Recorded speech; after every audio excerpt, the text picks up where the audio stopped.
VCD number 415, VCD number 415, இடம் கராவல் நகர், Delhi, place கராவல் நகர், டெல்லி, முரளி தேதி 10/2/67, Murali date 10/2/67, விளக்கம் கொடுக்கப்பட்ட தேதி 6/4/2006, கிளாரிஃபிகேஷன் டேட் 6/4/2006.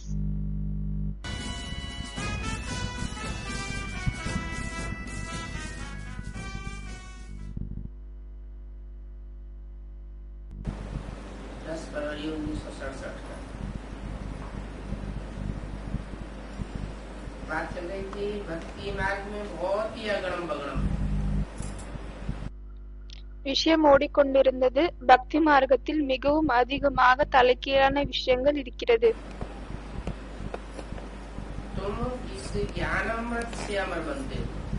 நீங்கள் இந்த ஞான அமிர்தம் மூலமாக தான் அமரராகுகிறீர்கள்.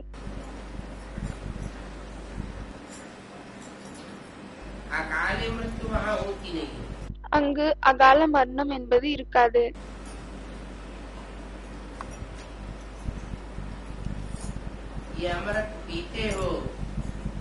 இங்கு அமிர்தத்தை குடிக்கிறீர்கள். எதன் மூலமாக அமரராகுகிறீர்கள்?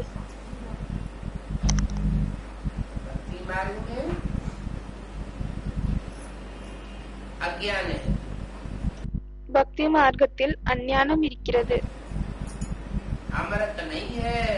அங்கு அமிர்தம் இல்லை.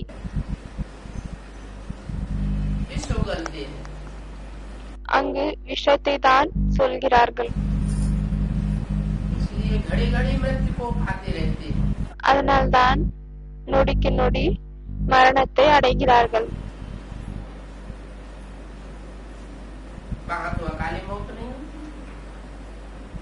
அங்கு அகால மரணம் என்பது இருக்காது.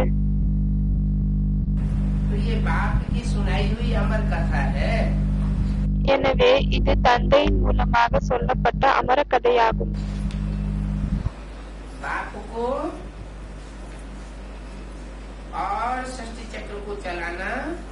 தந்தையை பிறகு சிருஷ்டி சக்கரத்தை ஓட்டுவது,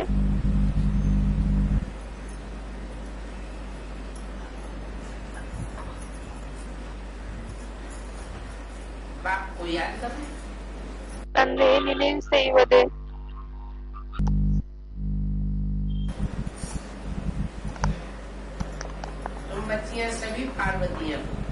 குழந்தைகளான நீங்கள் அனைவரும் பெண் குழந்தைகள் பார்வதி ஆவீர்கள். எப்படி?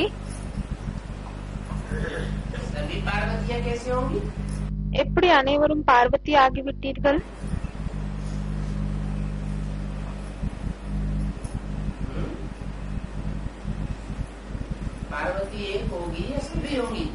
பார்வதி ஒருத்தராக இருப்பார்களா, இல்லையானால் அனைவரும் பார்வதியா?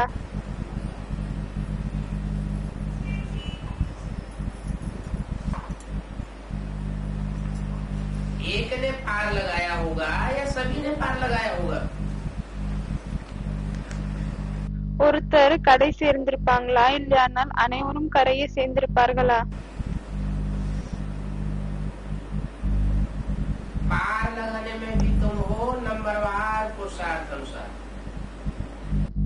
கரையை கடப்பதும் இது நம்பர்வார் புருஷார்த்தத்திற்கு அடிப்படைதான் முடியும்.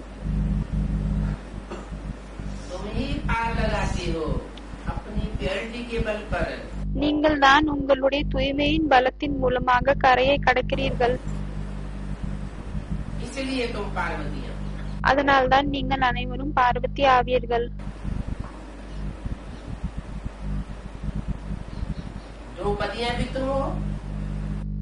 திரௌபதிகளும் நீங்கள் தான் ஆவீர்கள்.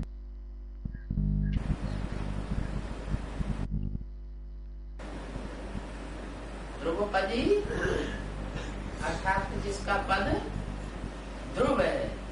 திரௌபதி என்றால் யாருடைய பதவி துருவமாக இருக்கிறது? निश्चित है. நிச்சயமாக இருக்கிறது. तुम्हारा भी पद निश्चित है। எனவே உங்களுடைய பதவியும் நிச்சயமாகும்.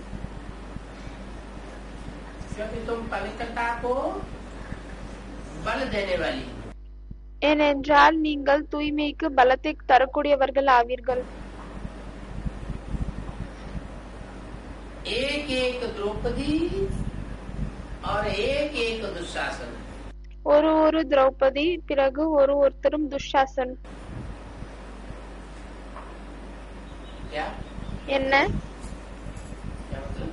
இதனுடைய அர்த்தம் என்ன? माना कन्याएं माताएं सब द्रौपदियां और पार्वती हैं और पुरुष सब அப்படியானால் கன்னிகைகள் அம்மாக்கள் அனைவரும் திரௌபதிகள் பார்வதிகள் ஆவார்கள். दुर्योधन दुशासन। பிறகு ஆண்கள் துரியோதன் துஷாசன் ஆவார்கள்.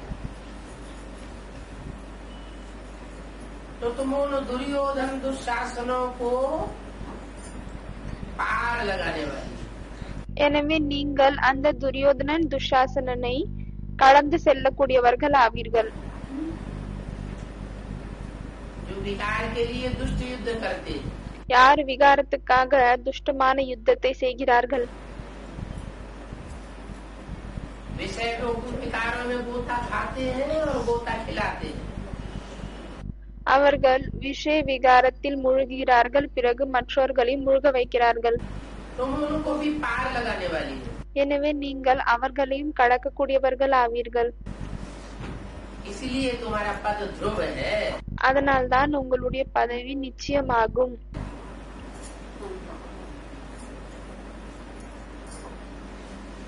तुम्हारा पद अकाट्य है। உங்களுடைய பதவியை யாராலையும் அழிக்க முடியாது.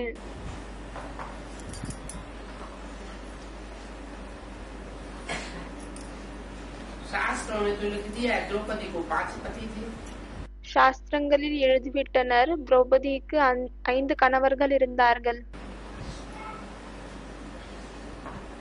ये तो झूठी बात है। இது பொய்யான விஷயமாகும். भारतीय नारी को कोई 5 पति हो सकते हैं क्या? பாரதிய பெண்ணுக்கு 5 மனைவிகள் இருக்க முடியுமா என்ன? भारतीय नारी तो एक पति वाली होती है। ஒரு பாரதிய பெண் ஒரு கணவன் கொண்டவராக இருப்பாள்.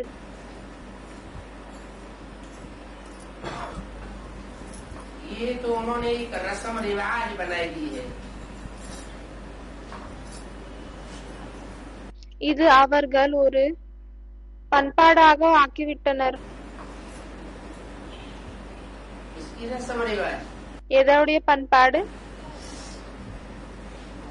भक्ति मार्ग में जो भी रस्म रिवाज होती है वो कहाँ से आती है? பக்தி மார்க்கத்தில் என்ன பண்பாடு எல்லாம் இருக்கிறதோ அது எங்கிருந்து வருகிறது? कहते हैं देहरादून के पास एक चकराता गांव है। சொல்கிறார்கள், தேஹ்ராதூன் இடமிடம் ஒரு சக்கராத்தா பெயர் கொண்ட கிராமம் இருக்கிறது. उसमें ये रस्म रिवाज चलती है औरतों में कि एक पति करती है तो एक नथनी डाली जाती है। அங்கு பெண்களுக்குள் இப்படிப்பட்ட ஒரு பண்பாடு இருக்கிறது. என்னவென்றால் அவர்கள் ஒரு கணவனை திருமணம் பண்ணிக்கினால் ஒரு மூக்குத்தியை போடுகிறார்கள். दो पति करती है तो 2 नथनियां पड़ती। 2 திருமணம் செய்து கொண்டால் பிறகு 2 மூக்குத்தியை போடுகிறார்கள். 5 पति करती है तो 5 नथनियां डाली जाती। 5 கணவன் செய்தால் பிறகு 5 மூக்குத்தியை போடப்படுகிறது. ऐसी क्यों करती? எனவே ஏன் இப்படி செய்கிறார்கள்?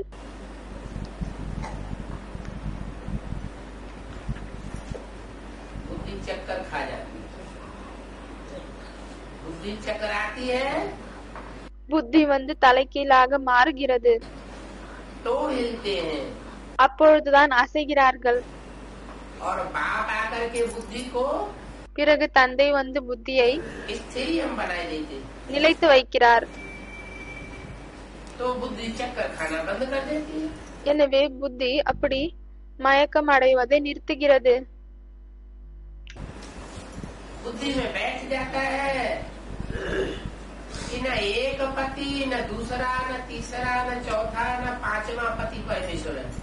புத்தியில் அமருகிறது, 1 2 3 4 5 கணவர்களும் பதி பரமேஸ்வர் இல்லை. पति परमेश्वर इनमें एक भी नहीं है. இவர்களில் ஒருவரும் பதி பரமேஸ்வர் இல்லை.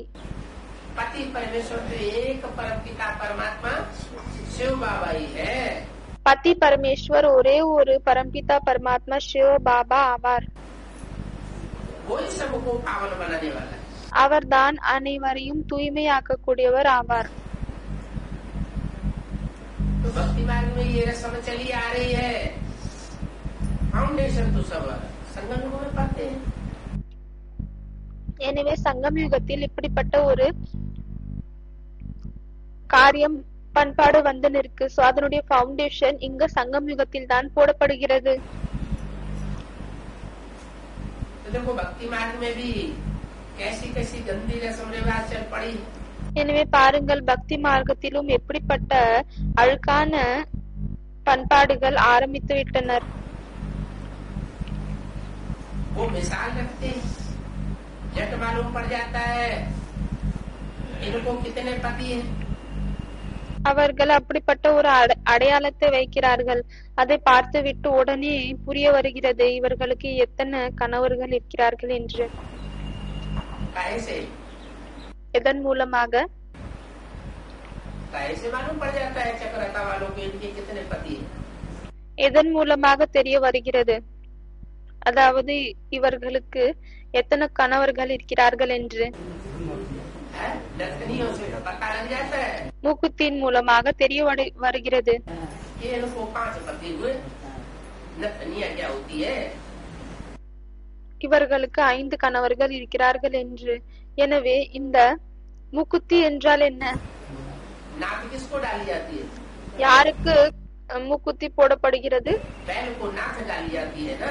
காளை மாடுக்கு மூக்குத்தி போடப்படுகிறது இல்லையா? नाक से पकड़ा जाता है. மூக்கின் மூலமாக பிடிக்கப்படுகிறது. माया भी कैसे पकड़ती है? மாயையும் எதன் மூலமாக பிடிக்கிறது? नाक से पकड़ती है. நாக்கின் மூலமாக, மூக்கின் மூலமாக பிடிக்கிறது. कहते हैं ना, अब हम तुम्हारी नाक डालेंगे. சொல்கிறார்கள் இல்லையா, இப்பொழுது நான் உங்களுக்கு மூக்குத்தியை போடுவேன். तो नाक डालना मना, पकड़ में लेना. எனவே அந்த மூக்குத்தி போடுவது என்றால் அவர்களை பிடியில் எடுத்துக்கொள்வது, अपने कंट्रोल में लेना. தனது கண்ட்ரோலில் எடுத்துக்கொள்வது.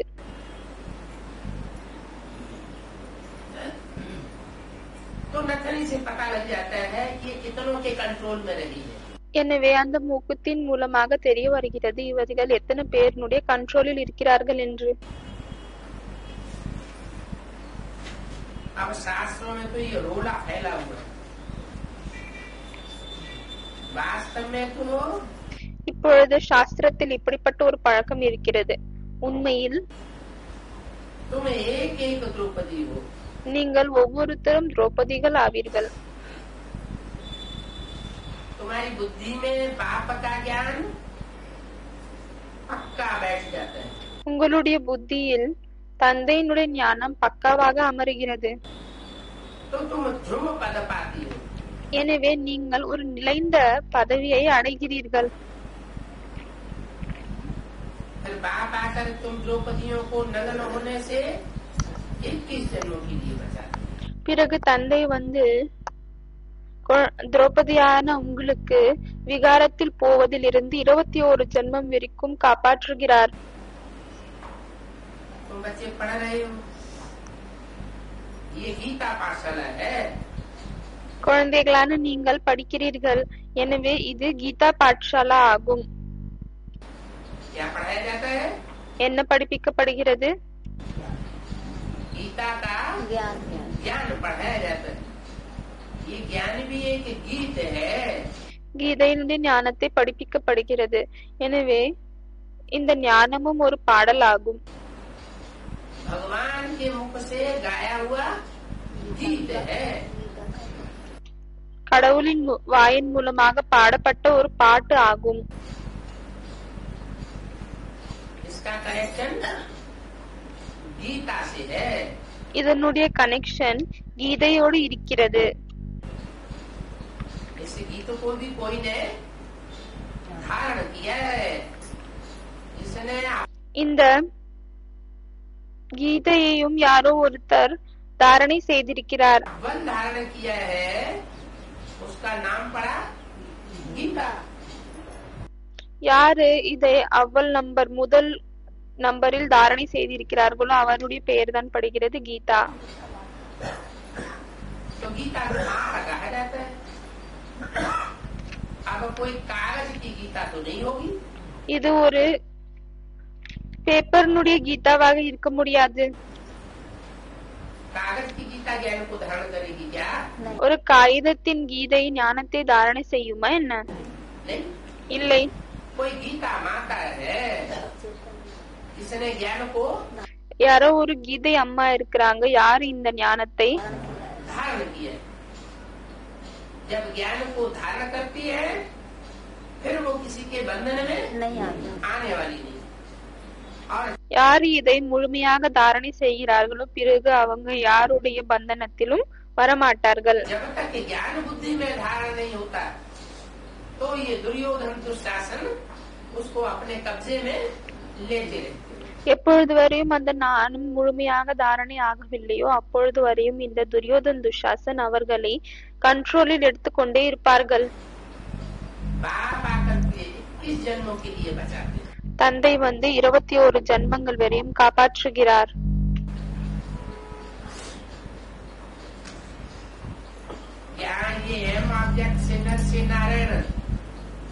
இங்கு இந்த ஞானத்தினுடைய லட்சியம் மூலமாக நரனிலிருந்து நாராயணன், நாராயணன் மாதிரி மகாராஜா ஆகுவதற்காக உங்களுக்கு படிப்பை படிப்பிக்கப்படுகிறது. என்ன ஆகுவதற்காக? நரனிலிருந்து நாராயணனாக ஆக்கக்கூடிய அந்த படிப்பை படிப்பிக்கப்படுகிறது.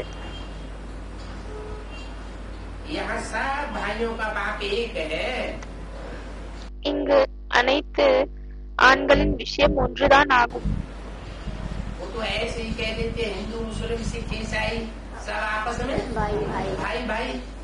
அங்கு அவர்கள் சும்மாவே சொல்கிறார்கள், இந்து முஸ்லிம் சீக்கியர்கள் கிறிஸ்துவர்கள் ஒருத்தருக்கு ஒருத்தர் சகோதரர்கள் சகோதரர்கள் என்று.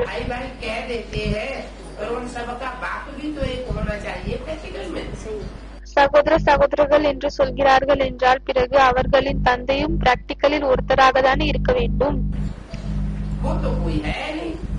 அப்படி யாருமே இல்லை. எனவே அது இங்கு விஷயமாகும். இங்கு எப்பொழுது தந்தை வருகிறாரோ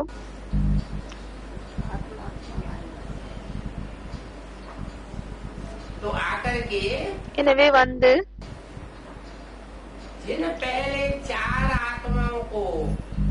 எந்த முதலில் 4 ஆத்மாக்களை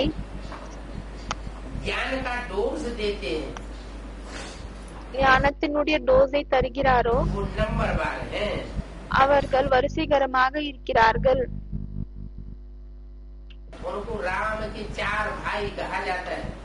அவர்களை ராவணனுடைய 4 சகோதரர்கள் என்று சொல்லப்படுகிறது.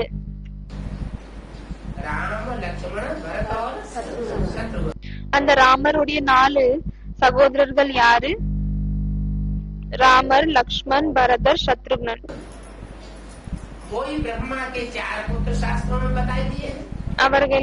அவர்களை தான் சாஸ்திரங்களில் பிரம்மாவினுடைய 4 புதல்வர்கள் என்று சொல்லிவிட்டனர்.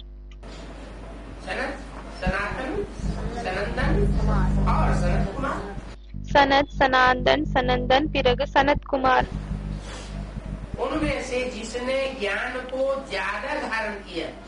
அவரிலிருந்து யார் ஞானத்தை அதிகமாக தாரணை செய்தாரோ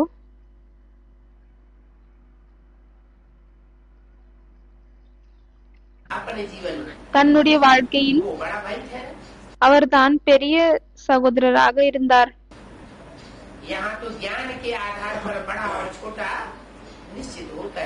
இங்கு என்னவென்றால் ஞானத்தின் அடிப்படையில் தான் பெரியவர்கள் பிறகு சின்னவர்கள் என்று அதை தீர்மானிக்கப்படுகிறது.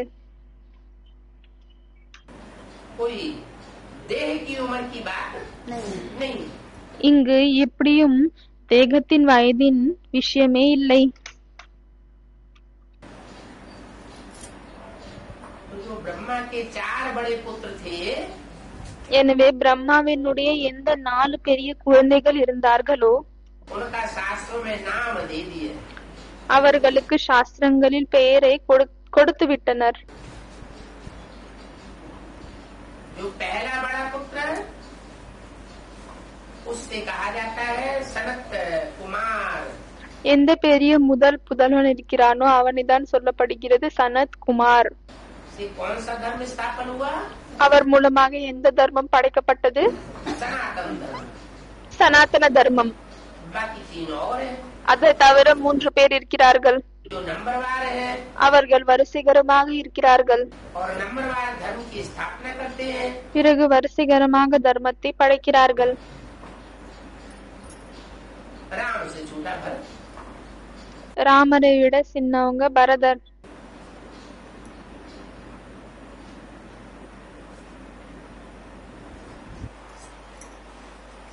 भरत को कहते हैं भरण पोषण करने वाला। பரதரை தான் சொல்கிறார்கள், அதாவது போஷிக்க கூடியவர்கள் என்று, பராமரிக்க கூடியவர்கள் என்று. शास्त्रों में क्या लिखा है? சாஸ்திரங்களில் என்ன எழுதப்பட்டிருக்கிறது? विश्व भरण पोषण कर जोई ताकर नाम भरत असुर। அதாவது சாஸ்திரத்தில் பரதற்காக எழுதப்பட்டிருக்கிறது, விஸ்வவரண போஷண கரு ஜோஹி காக்கர் நாம் பரத அசஹோய். सारे विश्व का भरण पोषण करता है। அதாவது அதனுடைய அர்த்தம் என்னவென்றால், யார் முழு உலகத்தினுடைய பராமரிப்பை செய்கிறார்களோ அவருடைய பெயர்தான் பரத் என்று படுகிறது. எனவே பாபா சொல்கிறார், முழு உலகத்தையும் அவர் பராமரிக்கிறார். ऐसे नहीं सिर्फ देवी देवता धर्म की आत्माओं का ही भरण पोषण करता है। இப்படி இல்லை, அவர் வெறும் தேவி தேவதா சனாத்தன தர்ம சேர்ந்த ஆத்மாவை மட்டும்தான் பராமரிக்கிறார் என்று नहीं। இல்லை. इस बात का कनेक्शन संगम युग में कहाँ जुड़ा हुआ है? இந்த விஷயத்தினுடைய கனெக்ஷன் சங்கம் யுகத்தில் எங்கு இருக்கிறது?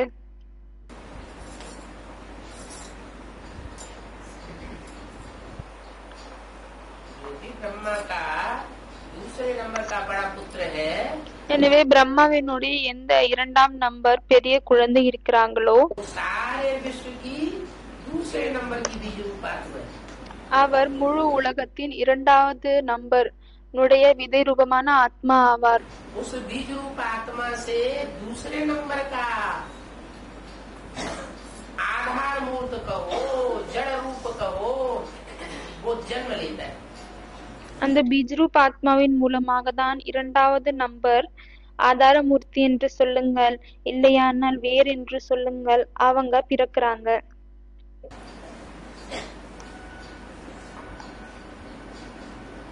जड़ विस्तार वाली होती है या बीज विस्तार वाला होता है?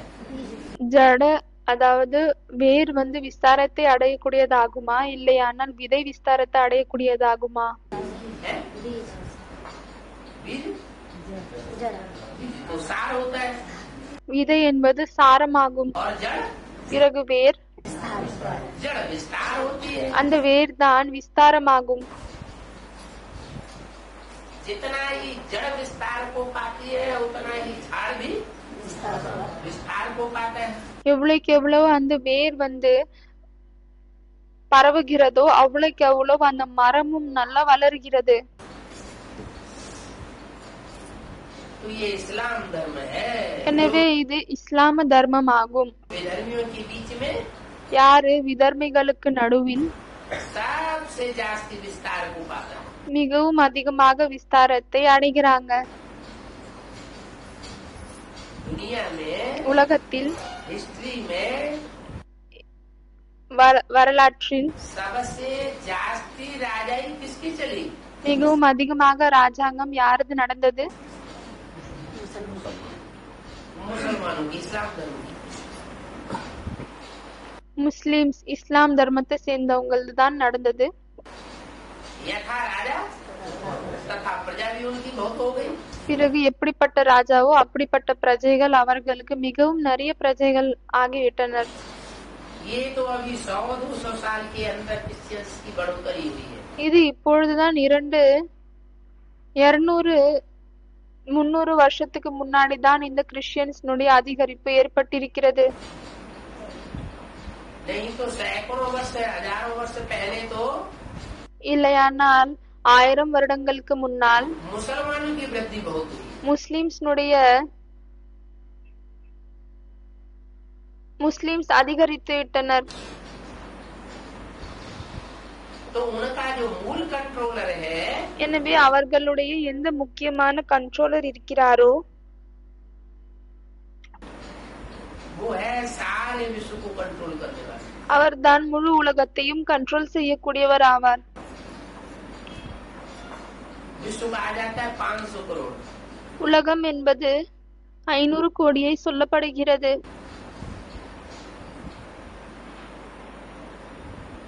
तो दूसरे नंबर का भाई हो गया। எனவே அவர் 2ஆம் இடத்தில் இருக்கக்கூடிய சகோதரராகி விட்டார். तीसरे नंबर का 3வது நம்பரில்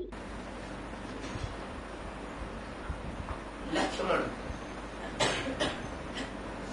3வது இடத்தில் தான் இருக்கிறார்கள் லக்ஷ்மண். उसने क्या किया? லக்ஷ்மணன் என்ன செய்தார்?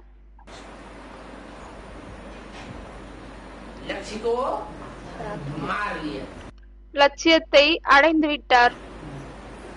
लक्ष्य को जीत लिया,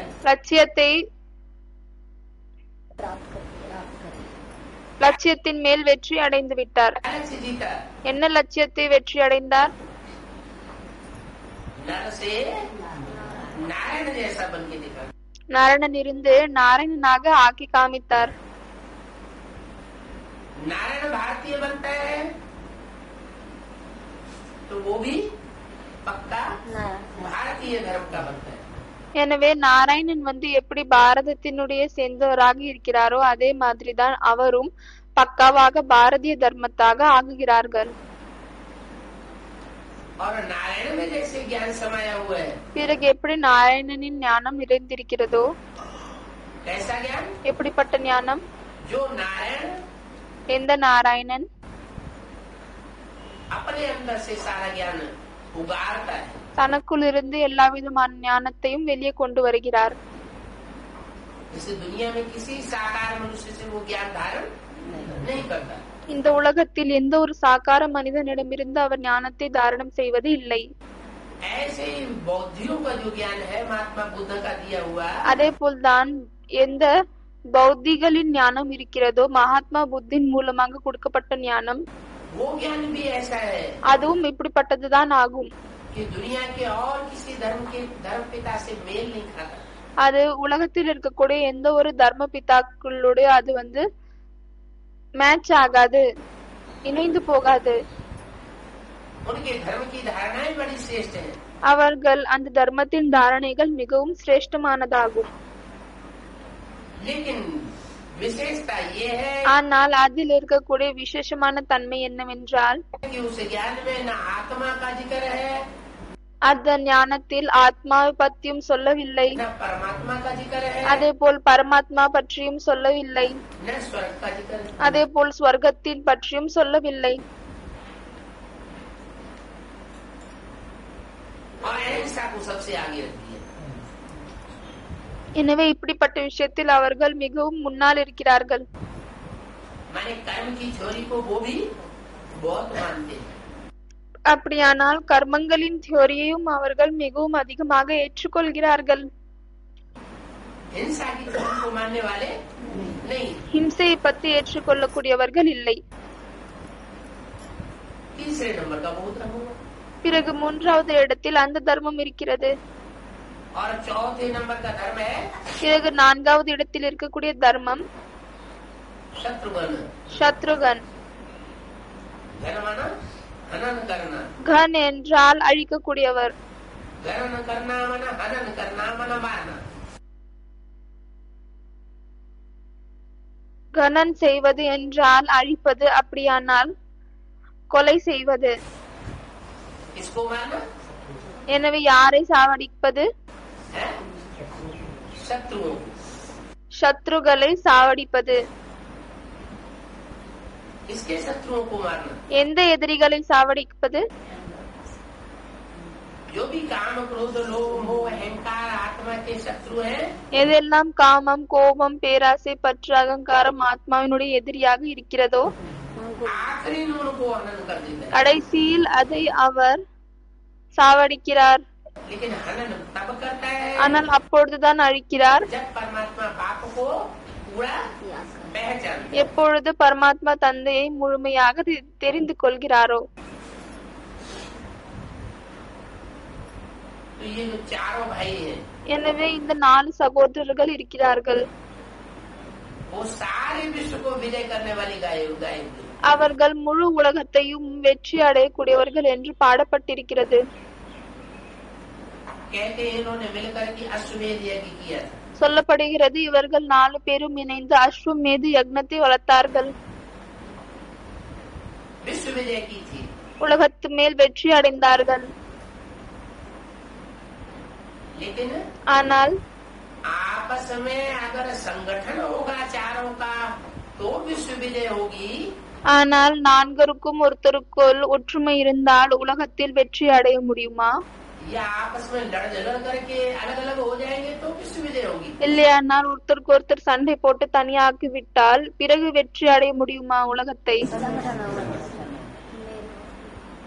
यूनिटी होती है। ஒற்றுமை இருக்கணும். यूनिटी तभी होती है, संगठित तभी होते हैं எனவே அந்த யூனிட்டி அப்பொழுதுதான் வருகிறது, ஒற்றுமையாக அப்பொழுதுதான் ஆகுகிறார்கள். जब एक बाप को पहचान। எப்பொழுது ஒரு தந்தையை தெரிந்து கொள்கிறார்கள். ब्राह्मण की संगम युग दुनिया में ये पहचानने और विसारने की शूटिंग होती है। எனவே பிராமண யுகத்தின் சங்கம் யுகத்தில் இப்படிப்பட்ட ஷூட்டிங் நடக்கிறது. என்னவென்றால் ஏற்றுக்கொள்வது பிறகு மறப்பது. अभी ये चारों नंबरवार पहचानते हैं।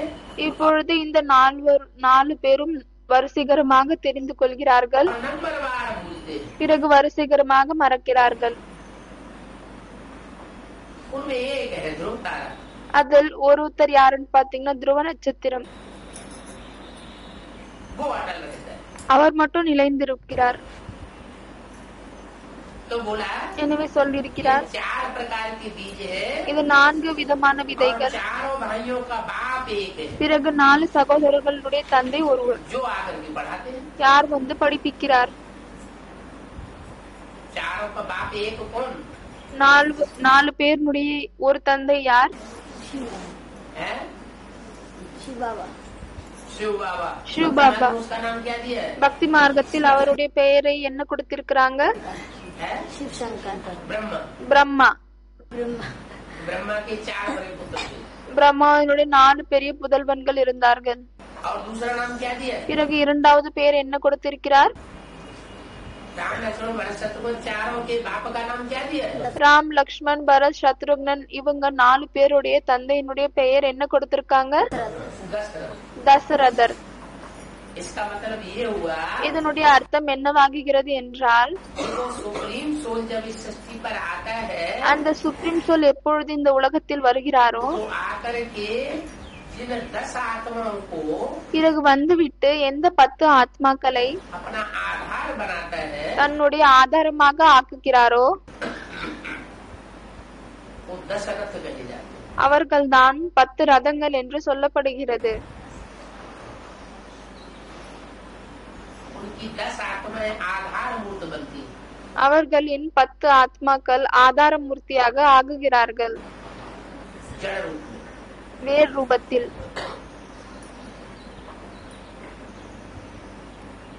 अब तुम बच्चे जान गए हो இப்பொழுது குழந்தைகளான நீங்க தெரிந்து கொண்டீர்கள், ये पढ़ाई तुमको अमरपुरी में काम आती है। இந்த படிப்பு உங்களுக்கு அமரபுரியில் வேலைக்கு வருகிறது. क्या? என்ன? इस पढ़ाई की रिजल्ट இந்த படிப்பினுடைய ரிசல்ட் अमरपुरी में मिलती है। அமரபுரியில் கிடைக்கிறது. इस मृत्यु लोक में तुम्हारी ये रिजल्ट मिलने वाली नहीं है। இந்த மரண உலகத்தில் இந்த ரிசல்ட் உங்களுக்கு கிடைக்க போவதில்லை. अमर कब बनेंगे? எப்பொழுது நீங்க அமரராகுகிறீர்கள்? अमर लोक में रिजल्ट मिलती है ஒருவேளை அமர உலகத்தில் தான் ரிசல்ட் என்பது கிடைக்கிறது என்றால் तो अमर कब बनेंगे? எனவே எப்பொழுது அமரராகுவீர்கள்? कैसे बनेंगे? எப்படி ஆகுவீர்கள்? अमर तब बनेंगे அமரராக அப்பொழுதுதான் ஆக முடியும் जब ज्ञान में अमर बने, எப்பொழுது ஞானத்தில் அமரராகுவீர்களோ. आपकी पहचान में अमर बने। தந்தையினுடைய அறிமுகத்தில் அமரராகுவீர்கள். क्या होता है? என்ன ஆகுகிறது? बाप आकर अपनी पहचान देते हैं, தந்தை வந்து தன்னுடைய அறிமுகத்தை தருகிறார். माया वायडोरा डाल देती है। பிறகு மாயை என்ன பண்ணுகிறது? தடையை போடுகிறது. क्या वायडोरा डालती है? என்ன தடையை உருவாக்குகிறது? तो बच्चे बुद्धि में ये बात बैठाए लेते हो कि बाप आया हुआ है। குழந்தைகளான நீங்க உங்களுடைய புத்தியில் இந்த விஷயத்தை அமர வைக்கிறீர்கள், தந்தை வந்திருக்கிறார் என்று. माया और मायावी पुरुष மாயை, பிறகு மாயை ஆண்கள் जो तुम्हारी बुद्धि को खराब करते हैं, உங்களுடைய புத்தியை கெடுக்க வைக்கிறார்கள். वो तुम्हारी बुद्धि में ये बात निकाल देते हैं, அவர்கள் உங்களுடைய புத்தியிலிருந்து இந்த விஷயத்தை வெளியே எடுத்து விடுகிறார்கள். என்ன? ये बाप आया हुआ है। என்னவென்றால் தந்தை வந்திருக்கிறார் என்று. उनका कहना है ये कैसे हो सकता है, அவர்கள் என்ன சொல்கிறார்கள் என்றால், இது எப்படி நடக்க முடியும்? ये बाप आया हुआ है। அதாவது தந்தை வந்திருக்கிறார் என்று. अरे बाप तो पहले कभी आया हुआ था, அரே, தந்தை எப்பொழுதோ முன்னாடி வந்திருந்தார், आकर के चला गया। வந்து விட்டு சென்று விட்டார். अब थोड़ा ही बाप आया हुआ है। இப்பொழுது என்னவோ தந்தை வரவில்லை. तो तुम्हारी बुद्धि को भी माया बरगला लेती है। எனவே உங்களுடைய புத்தியையும் மாயை என்ன செய்கிறது? கண்ட்ரோல் செய்கிறது. अभी अभी बुद्धि में आता है कि बाप आया हुआ है, और अभी अभी माया ग्लानी करके तुम्हारी बुद्धि को इतना प्रभावित कर देती है। இப்பொழுது புத்தியில் வருகிறது தந்தை வந்திருக்கிறார். பிறகு மாயை என்ன செய்கிறது என்றால், கிளானி செய்துவிட்டு உங்களுடைய புத்தியை இப்படி பிரபாவத்தில் கொண்டு வருகிறது. तुम्हारे सब का निश्चय डोल जाता है। என்னவென்றால் உங்கள் அனைவருக்கும் அனிச்சயம் என்பது ஏற்படுகிறது. ये निश्चय बुद्धि की परीक्षा में कितने पास होंगे फाइनल?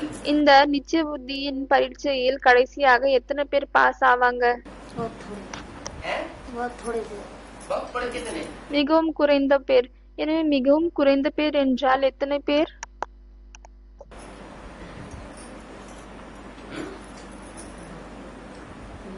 कितने पास होंगे? எத்தனை பேர் பாஸ் ஆகுவாங்க?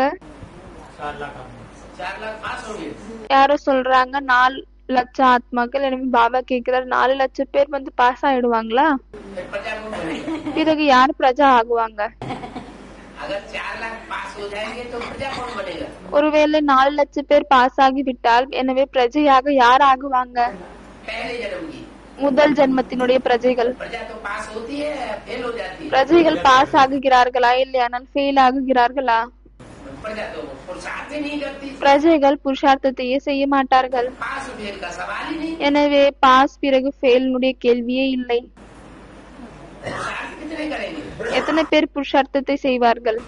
16,108 जो पढ़ाई पढ़ेंगे रेगुलर नंबरवार, யாரு வரிசைகரமாக ரெகுலராக படிப்பை படிப்பார்களோ वो ही फेल पास होंगे। जो पढ़े அவர்கள் தான் ஃபெயில் பிறகு பாஸ் ஆவார்கள். யாரு படிக்கவே மாட்டார்களோ, आए, संदेश लिया வந்தார்கள், அறிமுகத்தை எடுத்துக்கொண்டார்கள், कि भगवान आया हुआ है, தந்தை வந்திருக்கிறார் என்று एक कान से सुना दूसरे कान से निकाल लिया। ஒரு காதில் மூலமாக கேட்டார்கள், இன்னொரு காதில் மூலமாக வெளியெடுத்து விட்டார்கள். तो जब उनकी बुद्धि में ये बात बैठ जाएगी कि भगवान आया हुआ है, எனவே எப்பொழுது அவர்களுடைய புத்தியில் இந்த விஷயம் அமர்கிறது, தந்தை வந்திருக்கிறார் என்று, थोड़ा समय बुद्धि में बैठा और बाहर गए, खलास हो गए। கொஞ்ச நேரம் புத்தியில் அமர்கிறது, பிறகு வெளியே போகிவிட்டால் அது புத்தியிலிருந்து வெளியேறுகிறது. तो जैसे भक्ति मार्ग में कथा सुनते हैं எனவே எப்படி பக்தி மார்க்கத்தில் கதையை கேட்கிறார்கள் இல்லையா? और बल्ला जाकर के बाहर झाड़ देते हैं, பிறகு என்ன செய்வார்கள்? கதையை கேட்டு விட்டுட்டு வெளியே போய் முந்தானியை உதறுவார்கள். तो ऐसे भगत ही हुए ना எனவே அப்படிப்பட்ட பக்தியை செய்யக்கூடிய பகத் தானே ஆகினார்கள். कि भगवान बाप के बच्चे बन जाएंगे। இல்லையானால் பகவான் தந்தையினுடைய குழந்தையாகி விட்டார்களா? जो भगवान बाप के बच्चे बनते हैं யாரே கடவுள் தந்தையினுடைய குழந்தைகளாக ஆகுகிறார்களோ वो पूरी पढ़ाई नंबरवार, அவர்கள் இந்த முழு படிப்பையும் வரிசைகரமாக படிப்பார்கள். तो वो नंबरवार पढ़ाई पढ़ने वाले बाप में बच्चे जो बनते हैं எனவே வரிசைகரமாக படிப்பை படிக்கக்கூடிய தந்தையினுடைய குழந்தைகளாக யார் ஆகுகிறார்களோ वो सरेंडर बुद्धि बनते हैं। அவர்கள் எப்படி ஆகுகிறார்கள் என்றால் சரண்டர் புத்தியாக ஆகுகிறார்கள். क्या என்ன? तन से मन से உடல் மூலமாக, மனம் மூலமாக, समय से நேரம் மூலமாக, தொடர்பின் மூலமாக, संपर्क से और अपने संबंधों से नंबरवार பிறகு தன்னுடைய சம்பந்திகள் மூலமாக வரிசைகரமாக सरेंडर அர்ப்பணை ஆகுகிறார்கள். जो सरेंडर होते हैं யார் அர்ப்பணை ஆகுகிறார்களோ वो पूरी पढ़ाई पढ़ पाते। அவர்கள் தான் முழு படிப்பையும் படிக்கிறார்கள். वो फिर राज परिवार के क्या बनते हैं? அவர்கள் பிறகு ராஜ பரிவாரத்தினுடைய என்னவாகுகிறார்கள்? மெம்பர் ஆகுகிறார்கள். सरेंडर होने का अर्थ ये नहीं है कि कागज में लिख दिया तो सरेंडर हो गई। சரண்டர் ஆகக்கூடிய விஷயம் இது இல்லை. என்னவென்றால் பேப்பரில் எழுதிவிட்டால், காகிதத்தில் எழுதிவிட்டால் சரண்டர் ஆகிவிட்டார்கள் என்று नहीं, இல்லை. प्रैक्टिकल में देखने में आए பிராக்டிகலில் இது பார்க்கறதுக்கு வரணும். इन्होंने ईश्वरीय सेवा में अपना पूरा तन लगाया हुआ है। இவங்க ஈஸ்வரிய சேவையில் தன்னுடைய முழு உடலையும் ஈடுபடுத்தியிருக்கிறார்கள். धन जो भी तन से धन पैदा किया है பிறகு உடல் மூலமாக என்ன பணத்தை சம்பாதித்திருக்கிறார்களோ वो धन भी ईश्वरीय सेवा में அந்த பணத்தையும் ஈஸ்வருடைய சேவையில் लगाया हुआ है। ஈடுபடுத்தியிருக்கிறார்கள். और जन பிறகு बाल बच्चे जो पैदा किए மக்கள், அதாவது எந்த குழந்தை குட்டிகளை ஜன்மம் கொடுத்திருக்கிறார்களோ, या जो मित्र संबंधी बनाए हैं वो सब क्या है? இல்லையானால் தோழர்கள் சம்மதிகள் உருவாகி இருக்கிறார்களோ அவர்கள் எல்லாம் யார்? जन शक्ति। அதெல்லாம் மனித சக்தி ஆகும், மக்களின் சக்தி ஆகும். और की दुनिया जो है बाहर की दुनिया उसमें भी कौरवों का शासन है। வெளி உலகம் எது இருக்கிறதோ அதிலேயும் கௌரவர்களின் ஆட்சி என்பது இருக்கிறது. जो आधार मूर्तों की ब्राह्मणों की दुनिया है बेसिक नॉलेज में யாரு பிராமண உலகத்தில், பேசிக உலகத்தில் ஆதாரமூர்த்த ஆத்மாக்கள் இருக்கிறார்களோ उनमें भी अभी इसका राज्य है, कौरवों का राज्य है। அவர்களிலும் இப்பொழுது யாருடைய ராஜ்யம் இருக்கிறது? और கௌரவர்களின் ராஜ்யம் இருக்கிறது. பிறகு जो एडवांस पार्टी में भी அட்வான்ஸ் பார்ட்டியிலும் राम का राज्य है இப்பொழுது ராமருடைய ராஜ்யம் இருக்கிறதா? या कौरवों का राज्य है? இல்லையானால் கௌரவர்களின் ராஜ்யம் இருக்கிறதா? अभी भी एडवांस पार्टी में कौरवों का राज्य। இப்பொழுதும் அட்வான்ஸ் பார்ட்டியில் கௌரவர்களின் ராஜ்யம் தான் இருக்கிறது. उनको बहुत अहंकार चढ़ा हुआ है। மிகவும் அதிகமாக அகங்காரம் என்பது ஏறி இருக்கிறது. हम जो करते हैं वो ही होगा। நாங்க என்ன செய்கிறோமோ அதுதான் ஆகும். बल भूत प्रेतों का सहारा लेते हो। பலே பூதர் பேய் பிசாசினுடைய துணையை எடுத்துக்கொள்கிறார்கள். तांत्रिक विद्या का सहारा लेते हो। தாந்திரிக் வித்யாவினுடைய சகயோகத்தை எடுத்துக்கொள்கிறார்கள். और शिव बाबा को पहचानते भी नहीं। பிறகு சிவபாபாவை தெரிந்து கொள்வதும் இல்லை. अभी बाप कहते हैं இப்பொழுது தந்தை சொல்கிறார், तुम कोई कौरव की औलाद नहीं हो, நீங்கள் கௌரவர்களின் குழந்தைகள் இல்லை, कुरुवंशी नहीं हो। நீங்க குருவன்ஷி இல்லை. तुम किसकी औलाद हो? நீங்கள் யாருடைய குழந்தைகள்? पंडा की औलाद। நீங்கள் பண்டாவினுடைய குழந்தைகள் ஆவீர்கள். क्या என்ன पंडा माना? பண்டா என்றால் जो रास्ता दिखाने वाला। யாரு வழியை காமிக்கக்கூடியவர், வழிகாட்டி. दुनिया का सबसे बड़े से बड़ा पंडा कौन है? உலகத்தின் மிகவும் பெரிய வழிகாட்டி யார்? शिव बाबा। சிவபாபா. हम उसकी औलाद है। நாம் அவரின் குழந்தைகள் ஆவோம். सारे संसार को रास्ता बताने वाले लाइट हाउस है। முழு உலகத்துக்கும் வழியை காமிக்கக்கூடிய லைட் ஹவுஸ் ஆவோம். जैसे हमारा बाप सारे संसार में रोशनी फैलाता है ज्ञान की, எப்படி நம்ம தந்தை முழு உலகத்தில் ஞானத்தினுடைய ஒளியை பரப்புறாரோ वैसे हम उसके बच्चे भी ज्ञान सूर्य के बच्चे सूर्य அதே போல் நம்மளும் தான் ஞான சூரியனுடைய குழந்தைகள், சூரியவம்சி குழந்தைகள் ஆவோம். हम किसी के अधीन होने वाले नहीं है। நாம் யாருக்கும் பணிந்து போகக்கூடியவங்கள் இல்லை, கண்ட்ரோலில் இருக்கக்கூடியவர்கள் இல்லை. நம்மளுடைய भक्ति मार्ग में भी ज्ञान मार्ग में ऊंच तो ऊंच हम शिवाजी को समझते हैं। நம்மளுடைய சொல் என்ன, எப்படி பக்தி மார்க்கத்திலும் பிறகு இந்த ஞான மார்க்கத்திலும் உயர்ந்தவர் சிவாஜி என்று புரிந்து கொள்ளப்படுகிறதோ, इसको समझते हैं शिव बाबा। யாரை புரிந்து கொள்கிறார்கள்? சிவ பாபாவை। ऐसे ही भक्ति मार्ग की दुनिया में भी एक वीर हुए हैं, उनका नाम महाराष्ट्र में क्या गया? சிவாஜி மகாராஜ்। அதே போல்தான் பக்தி மார்க்கத்திலும் ஒரு வீரர் இருக்கிறார், அவருடைய பெயர் என்ன பாடப்படுகிறது? சிவாஜி மகாராஜ் என்று। औरंगजेब इतना बड़ा सम्राट हुआ हिंदुस्तान का, பிறகு அவர் இந்த இந்துஸ்தானுடைய மிகவும் பெரிய சம்ராட் ஆகினார்। सामने उन्होंने हार नहीं मानी। அவருக்கு முன்னால் அவர் என்ன செய்தார்? தன்னுடைய தோல்வியை ஏற்றுக்கொள்ளவில்லை। लोहे के चने चबा दिए औरंगजेब को, लेकिन झुके नहीं। என்ன ஆகிவிட்டது என்றால் மிகவும் கஷ்டத்தை தந்தார், ஆனாலும் அவருக்கு முன்னால் குனியவில்லை। तो ये सूर्यवंशी जो बच्चे हैं, எனவே இந்த சூரியவம்சி குழந்தைகள் யார் இருக்கிறார்களோ किसी से झुकने वाले नहीं, அவர்கள் யாருக்கு முன்னாலும் குனியக்கூடியவர்கள் இல்லை। इनके लिए बोला है இவருக்கு தான் சொல்லப்படுகிறது, कि तुम बच्चे अभी पढ़ रहे हो एक बाप से। என்னவென்றால் குழந்தைகளான நீங்க இப்பொழுது ஒரு தந்தையிடமிருந்து படிக்கிறீர்கள்। तुम कोई अनेकों से पढ़ने वाले नहीं हो। நீங்க நிறைய பேரிடமிருந்து படிக்கக்கூடியவர்கள் இல்லை। किससे पढ़ने वाले हो? யாரிடமிருந்து படிக்கக்கூடியவர்கள்? सिर्फ एक बाप से पढ़ने वाले हो, வெறும் ஒரு தந்தையிடமிருந்து படிக்கக்கூடியவர்கள்। और किसी की बात सुनने वाले नहीं हो। பிறகு யாருடைய விஷயத்தையும் கேட்கக்கூடியவர்கள் இல்லை। तुम्हारी बुद्धि में ये बैठा हुआ है कि हमने जिसको निश्चय किया है, உங்களுடைய புத்தியில் இது அமர்ந்திருக்கிறது, நாம் யாரின் மேல் நிச்சயத்தை உருவாக்கி இருக்கிறோமோ ज्ञान के आधार पर, ஞானத்தின் அடிப்படையில், ज्ञान के नेत्र से जिसको पहचाना है, ஞானத்தின் கண்கள் மூலமாக யாரை தெரிந்து கொண்டோமோ ये हमारा बाप है। இவர்தான் நம்மளுடைய தந்தையாவார்।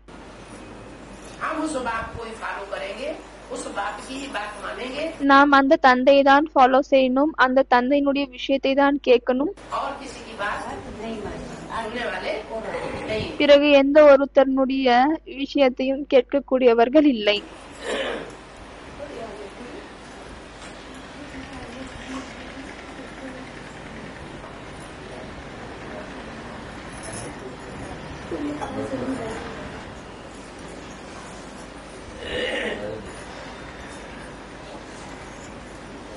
तो तुमको अमरपुरी में ये पढ़ाई काम आएगी। எனவே உங்களுக்கு அமரபுரியில் இந்த படிப்பு என்பது வேலைக்கு வரும்। क्या? என்ன? तुम्हारी पढ़ाई अमरपुरी में काम आएगी। உங்களுடைய படிப்பு அமரபுரியில் தான் வேலைக்கு வரும்।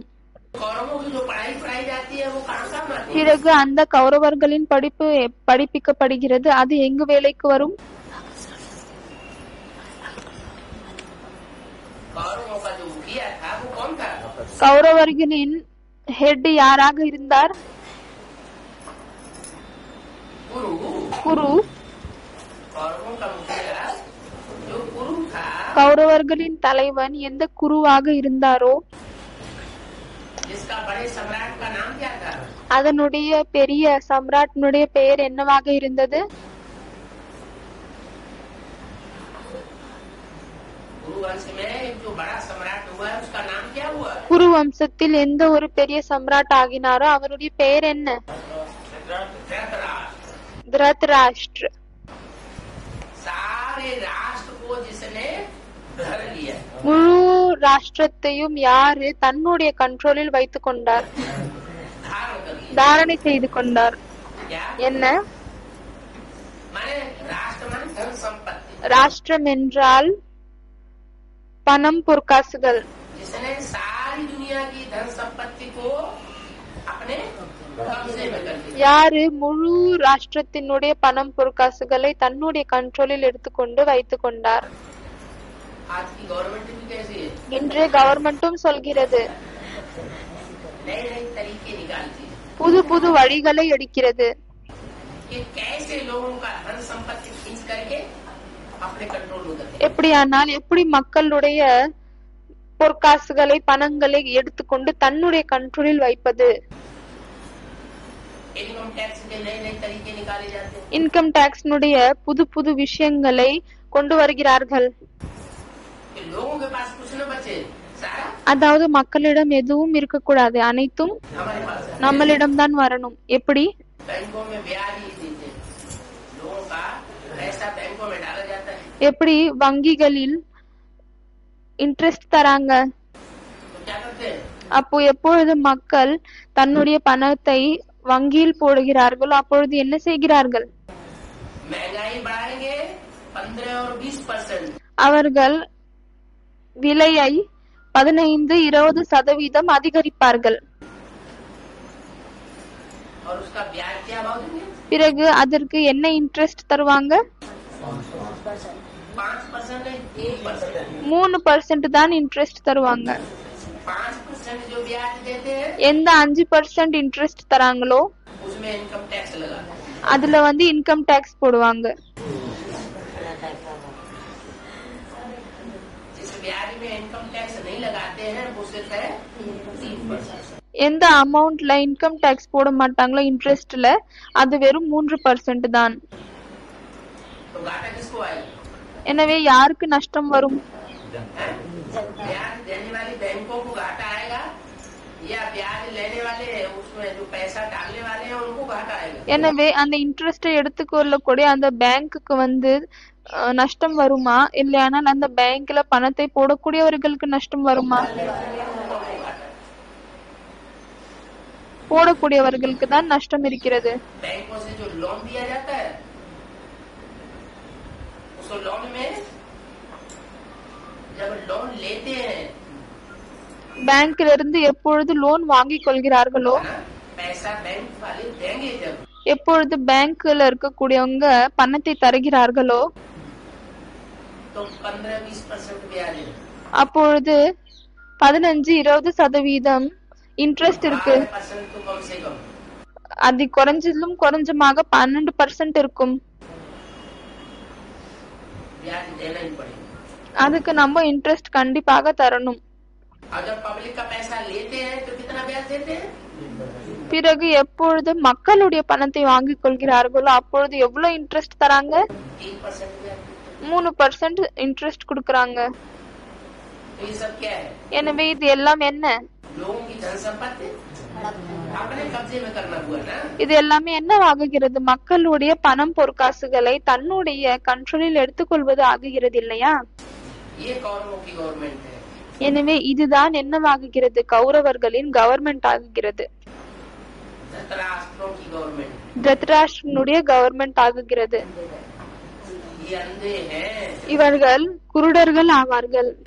ये नहीं समझते हैं कि हम जितना कल्याण करेंगे पब्लिक का இவர்கள் இதை புரிந்து கொள்ள மாட்டார்கள். அதாவது எவ்வளவு நாம் பப்ளிக்கு நன்மை செய்வோமோ उतना हमारा कल्याण अगले जन्म में होना ही होना। அவ்வளவு நம்மளுக்கு அடுத்த ஜென்மத்தில் நன்மை என்பது கண்டிப்பாக நடக்கணும். ये पुनर्जन्म को उतना महत्व नहीं देते। அவர்கள் புனர்ஜென்மம் அதாவது அடுத்த மறுபிறவிக்கு அவ்வளவாக மகத்துவத்தை தருவதில்லை. और बाप आकर के बताते हैं பிறகு தந்தை சொல்கிறார், बच्चों ने तो सबसे जास्ती जन्म लिए। குழந்தைகளான நீங்க மிகவும் அதிகமாக பிறவியை எடுத்திருக்கிறீர்கள். कितने, எவ்வளவு? 84 जन्म। 84 பிறவி எடுத்திருக்கிறீர்கள். तो पूरा ही 84 का चक्कर लगाते हो। நீங்கள் முழுதாக 84 பிறவியினுடைய சக்கரத்தை சுத்துகிறீர்கள். क्या என்ன? जो गौरव गवर्नमेंट में आकर के ऊंच पद पाते हैं, யாரு கௌரவ கவர்மெண்டில் உயர்ந்த பதவியை அடைகிறார்களோ, बड़ी बड़ी कुर्सियां लेते हैं, பெரிய பெரிய वो उतना சிம்ஹாசனத்தை எடுத்துக்கொள்கிறார்களோ जन्म नहीं लेंगे, पूरा चक्कर नहीं काटेंगे सारी दुनिया का। அவர்கள் அவ்வளவு பிறப்பை எடுத்துக்க மாட்டாங்க, முழு உலகத்தினுடைய சக்கரத்தையும் சுத்த மாட்டார்கள். तुमने तो सारी दुनिया का चक्कर काट करके अभी आकर के भगवान बाप से मिले। நீங்கள் முழு உலகத்தினுடைய சக்கரத்தை சுத்திவிட்டு பிறகு இப்பொழுது தந்தை கடவுளிடம் சந்திக்கிறீர்கள். तो तुम जो अभी पढ़ाई पढ़ते हो वो तुम्हारी पढ़ाई यहाँ काम आने वाली नहीं है। எனவே நீங்க எந்த படிப்பை இங்க படிக்கிறீர்களோ அந்த படிப்பு இங்கு வேலைக்கு வரப்போவது இல்லை. என்ன ये नहीं समझना हमें भगवान बाप आकर के पढ़ाते हैं, இது புரிந்து கொள்ளாதீர்கள். கடவுள் தந்தை வந்து நம்மளுக்கு படிப்பிக்கிறார், उसकी प्रारब्ध हमें यही मिल அதனுடைய பிராப்தி இங்கேதான் கிடைக்கும். எங்கு கிடைக்கும்? जाएगी, अगले जन्म में नहीं। அடுத்த ஜென்மத்தில் சொல்றாங்க அவங்க. அதுக்கு பாபா சொல்றாரு இல்ல, அடுத்த ஜென்மத்துல இல்ல, जन्म तो यही होगा, இதே ஜென்மமாக தான் இருக்கும். लेकिन जो जन्म होगा उसमें हम अमर होंगे। ஆனால் எந்த ஜென்மமாக இருக்குமோ அதில் நாம் அமரராக இருப்போம். அமரர் என்றால் மரணம் இல்லை. और अमर बनने का फाउंडेशन हमें अभी डालना है। எனவே அந்த அமரர் ஆகக்கூடிய ஃபவுண்டேஷன் இப்பொழுதுதான் போடணும். कैसे? எப்படி? जितना हम बाप के बच्चे बनकर के अमर बनकर के रहेंगे, எனவே எவ்வளவுக்கு எவ்வளவு நான் தந்தையினுடைய குழந்தையாக ஆகிவிட்டு அமரராக இருப்போமோ, निश्चय बुद्धि बनकर के रहेंगे, நிச்சய புத்தியாக இருப்போமோ, वो ही उस अमरपुरी में दाखिल होंगे। அவங்க தான் அந்த அமரபுரியில் செல்வார்கள். ये है बेहद की अमरपुरी तैयार हो। இதுதான் எல்லைக்கு அப்பாற்பட்ட அமரபுரி உருவாகுகிறது. என்ன? और जिन्होंने यहाँ पढ़ाई पढ़ते ही पढ़ते दूसरे को बाप बना लिया, பிறகு யார் இங்கு படித்துக் கொண்டு மற்றவர்களை தந்தையாக்கி விட்டனர்? इतनी विष्णु पार्टी में गए, எத்தனை விஷ்ணு பார்ட்டி வந்திருக்கு. और विष्णु पार्टी में जाकर के किसी विष्णु को बाप बना लिया, பிறகு அந்த விஷ்ணு பார்ட்டிக்கு சென்று விட்டு ஏதாவது ஒரு விஷ்ணுவை தன்னுடைய தந்தையாக்கி விட்டனர். कितने बाप हो गए? எத்தனை தந்தையாகி விட்டனர்? बैठ बात फैल गया ना, இரண்டு வழி பரவி விட்டது இல்லையா? एक तो नहीं रहा ना, ஒருத்தர் இல்லை இல்லையா? दोनों बाप के बच्चे हो गए ना, இரண்டு தந்தையினுடைய குழந்தை ஆகிவிட்டார்கள் இல்லையா? तो दो दो तरह का ज्ञान बुद्धि में घुस जाए। எனவே அந்த இரண்டு இடத்தினுடைய ஞானமும் புத்தியில் வருகிறது. जब दो तरह का ज्ञान बुद्धि में घुसता है, எனவே எப்படி இரண்டு விதமான ஞானம் புத்தியில் நுழைகிறதோ, तो बुद्धि में दोला फैला देता है। எனவே அந்த புத்தியில் இரட்டை தன்மையை பரப்புகிறது. அது बुद्धि जब फैसला नहीं कर पाती, புத்தி எப்பொழுது தீர்மானிக்க முடியவில்லையோ, ये राइट है या ये रंग है, இது கரெக்டா இது தவறா, ये रंग है या ये राइट है, இது சரியா இல்லைனால் அது தவறா, तो बुद्धि परेशान। அப்பொழுது புத்தி என்னவாகுகிறது? டிஸ்டர்ப் ஆகுகிறது. और जब बुद्धि परेशान होगी तो संकल्पों में भी घमासान होगा। எனவே எப்பொழுது புத்தி டிஸ்டர்ப் ஆகுகிறதோ அப்பொழுது எண்ணங்களும் தீவிரமாக வரும். संगम युग में संकल्पों में अगर घमासान हो, ஒருவேளை சங்கம் யுகத்தில் எண்ணங்களில் மிகவும் அதிகமாக யுத்தம் நடக்கிறது என்றால் तो शूटिंग खराब ही तो होगी, பிறகு ஷூட்டிங் என்பது கெடுகிறது இல்லையா? थोड़ी होगी। நல்ல ஷூட்டிங் என்பது நடக்காது. दृढ़ता वाले संकल्प होंगे, எவ்வளவுக்கு எவ்வளவு திடமான சங்கல்பங்கள் இருக்குமோ उतना जन्म जन्मांतर की हमारी दुनिया अच्छी बने। அவ்வளவுக்கு அவ்வளவு நிறைய ஜென்மங்களுக்கு வரையும் நம்மளுடைய பிறப்பு என்பது மிகவும் நன்காக இருக்கும். और जितने ही संकल्प डुलाने वाले होंगे, பிறகு எவ்வளவு சங்கல்பங்கள் அசைய வைக்கக்கூடியதாக இருக்குமோ, खुद भी डुलायमान हो और दूसरों को भी डुलायमान करे, தானும் அசைவோம், பிறகு மற்றவர்களையும் அசைய வைப்போம். खुद भी अनिश्चय बुद्धि बने और दूसरों को भी अनिश्चय बुद्धि अनिश्चय बुद्धि बने। தானும் அனிச்சய புத்தியாகவும் மற்றவர்களையும் அனிச்சய புத்தியாக வைக்கிறோம். ऐसा जो ज्ञान है இப்படிப்பட்ட ஞானம் எது இருக்கிறதோ उनसे आता है, एक बाप से नहीं आता, அது மற்றவர்கள் மூலமாக வருகிறது, ஒரு தந்தையின் மூலமாக दो दो வருவதில்லை. तीन तीन चार चार बाप से आता है। ஒன்னு ஒன்னு, இரண்டு இரண்டு, மூன்று மூன்று, நான்கு நான்கு தந்தையிடமிருந்து வருகிறது. इसलिए அதனால்தான் 10 धर्म झाड़ में दिखाई दे, 10 தர்மங்களை மரத்தில் காமிக்கப்பட்டிருக்கிறது. 10 धर्मों के 10 बाप है। 10 தர்மத்தினுடைய 10 தந்தை இருக்கிறார்கள். उनको कहा गया 10 रथ। அவங்களை தான் சொல்லப்பட்டிருக்கிறது தசரத் என்று. क्या? என்ன? 10 रथ। 10 உடல்கள். தசரத் என்றால் 10 உடல். और राम किसकी औलाद थे? எனவே ராமர் யாருடைய பிறப்பாக இருந்தார்? दशरथ की। தசரதரின் பிறப்பு. है? என்ன? दशरथ माने यज्ञ में कोई दशरथ हुए हैं। தசரத் யாருன்னு கேக்குறாங்க. அதுக்கு பாபா சொல்றாரு தசரத் என்றால் யக்னத்தில் யாரோ ஒருத்தர் தசரதமாக இருந்திருக்கிறார்கள். 10 உடல்கள் இருந்திருக்காங்க. उन दशरथों की 10 आत्माओं की रहबरी में அந்த 10 ஆத்மாக்களுடைய राम वाली आत्मा को भी आकर के पालना लेनी பராமரிப்பில் அந்த ராம்வலி ஆத்மாவுக்கும் வந்து पड़ी இருக்க வேண்டியதாக இருந்தது. और पालना लेकर के उसने सच्चाई को धारण कर அப்பொழுது அந்த அந்த மாதிரி பாலனையை எடுத்துக்கொண்டும் அவர் உண்மையை தாரணை செய்து கொண்டார். 10 रथों ने सच्चाई को धारण नहीं धारण किया, அந்த 10 உடல்கள் என்னவோ உண்மையை தாரணை செய்யவில்லை. उस एक ने धारण किया। வெறும் ஒருத்தர் தான் தாரணை செய்தார். तो ये है तुम बच्चों की रूह यहाँ रूह बाप रूहों से वार्तालाप करते हैं। எனவே இதுதான் குழந்தைகளுடைய ஆன்மீக உரையாடலாகும். ஆன்மீக ஆத்மாவினுடைய தந்தை ஆத்மாவிடம் தான் பேசுகிறார். क्या என்ன उस वार्तालाप कैसे होगा? ஆத்மாவிடம் எப்படி பேச முடியும்? रूह तो बिंदी होती है, ஆத்மா பிந்தி ஆகும், बाप बिंदी है, தந்தையும் பிந்தி, बाप बिंदी है और बच्चे भी बिंदी बिंदी आत्माएं हैं। தந்தையும் ஒளிப்புள்ளி, பிறகு குழந்தைகளும் ஒளிப்புள்ளியான ஆத்மாக்கள். तो बिंदी की बात बिंदियों से होती है। எனவே ஒளிப்புள்ளினுடைய விஷயம் ஒளிப்புள்ளியோடு தான் நடக்கிறதா? नहीं, क्यों? இல்லை. ஏன்? हाँ, बिंदी से बिंदी की बात होने की बात नहीं है। இது புள்ளியோடு புள்ளியினுடைய விஷயம் பேசுவதின் விஷயம் இல்லை. बिंदी जब शरीर धारण करती है புள்ளி எப்பொழுது உடலை தாரணை செய்கிறதோ तो वो सुप्रीम सोल भी शरीर धारण करने पर बाप बनता है। எனவே அந்த சுப்ரீம் சோலும் சரீரத்தை தாரணை செய்யும் பொழுது பிராக்டிக்கலில் தந்தை ஆகுகிறார்.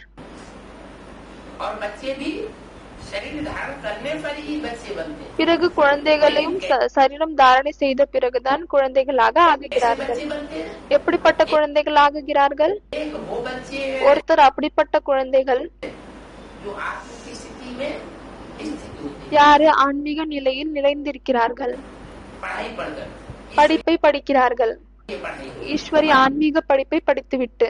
पढ़ते हैं।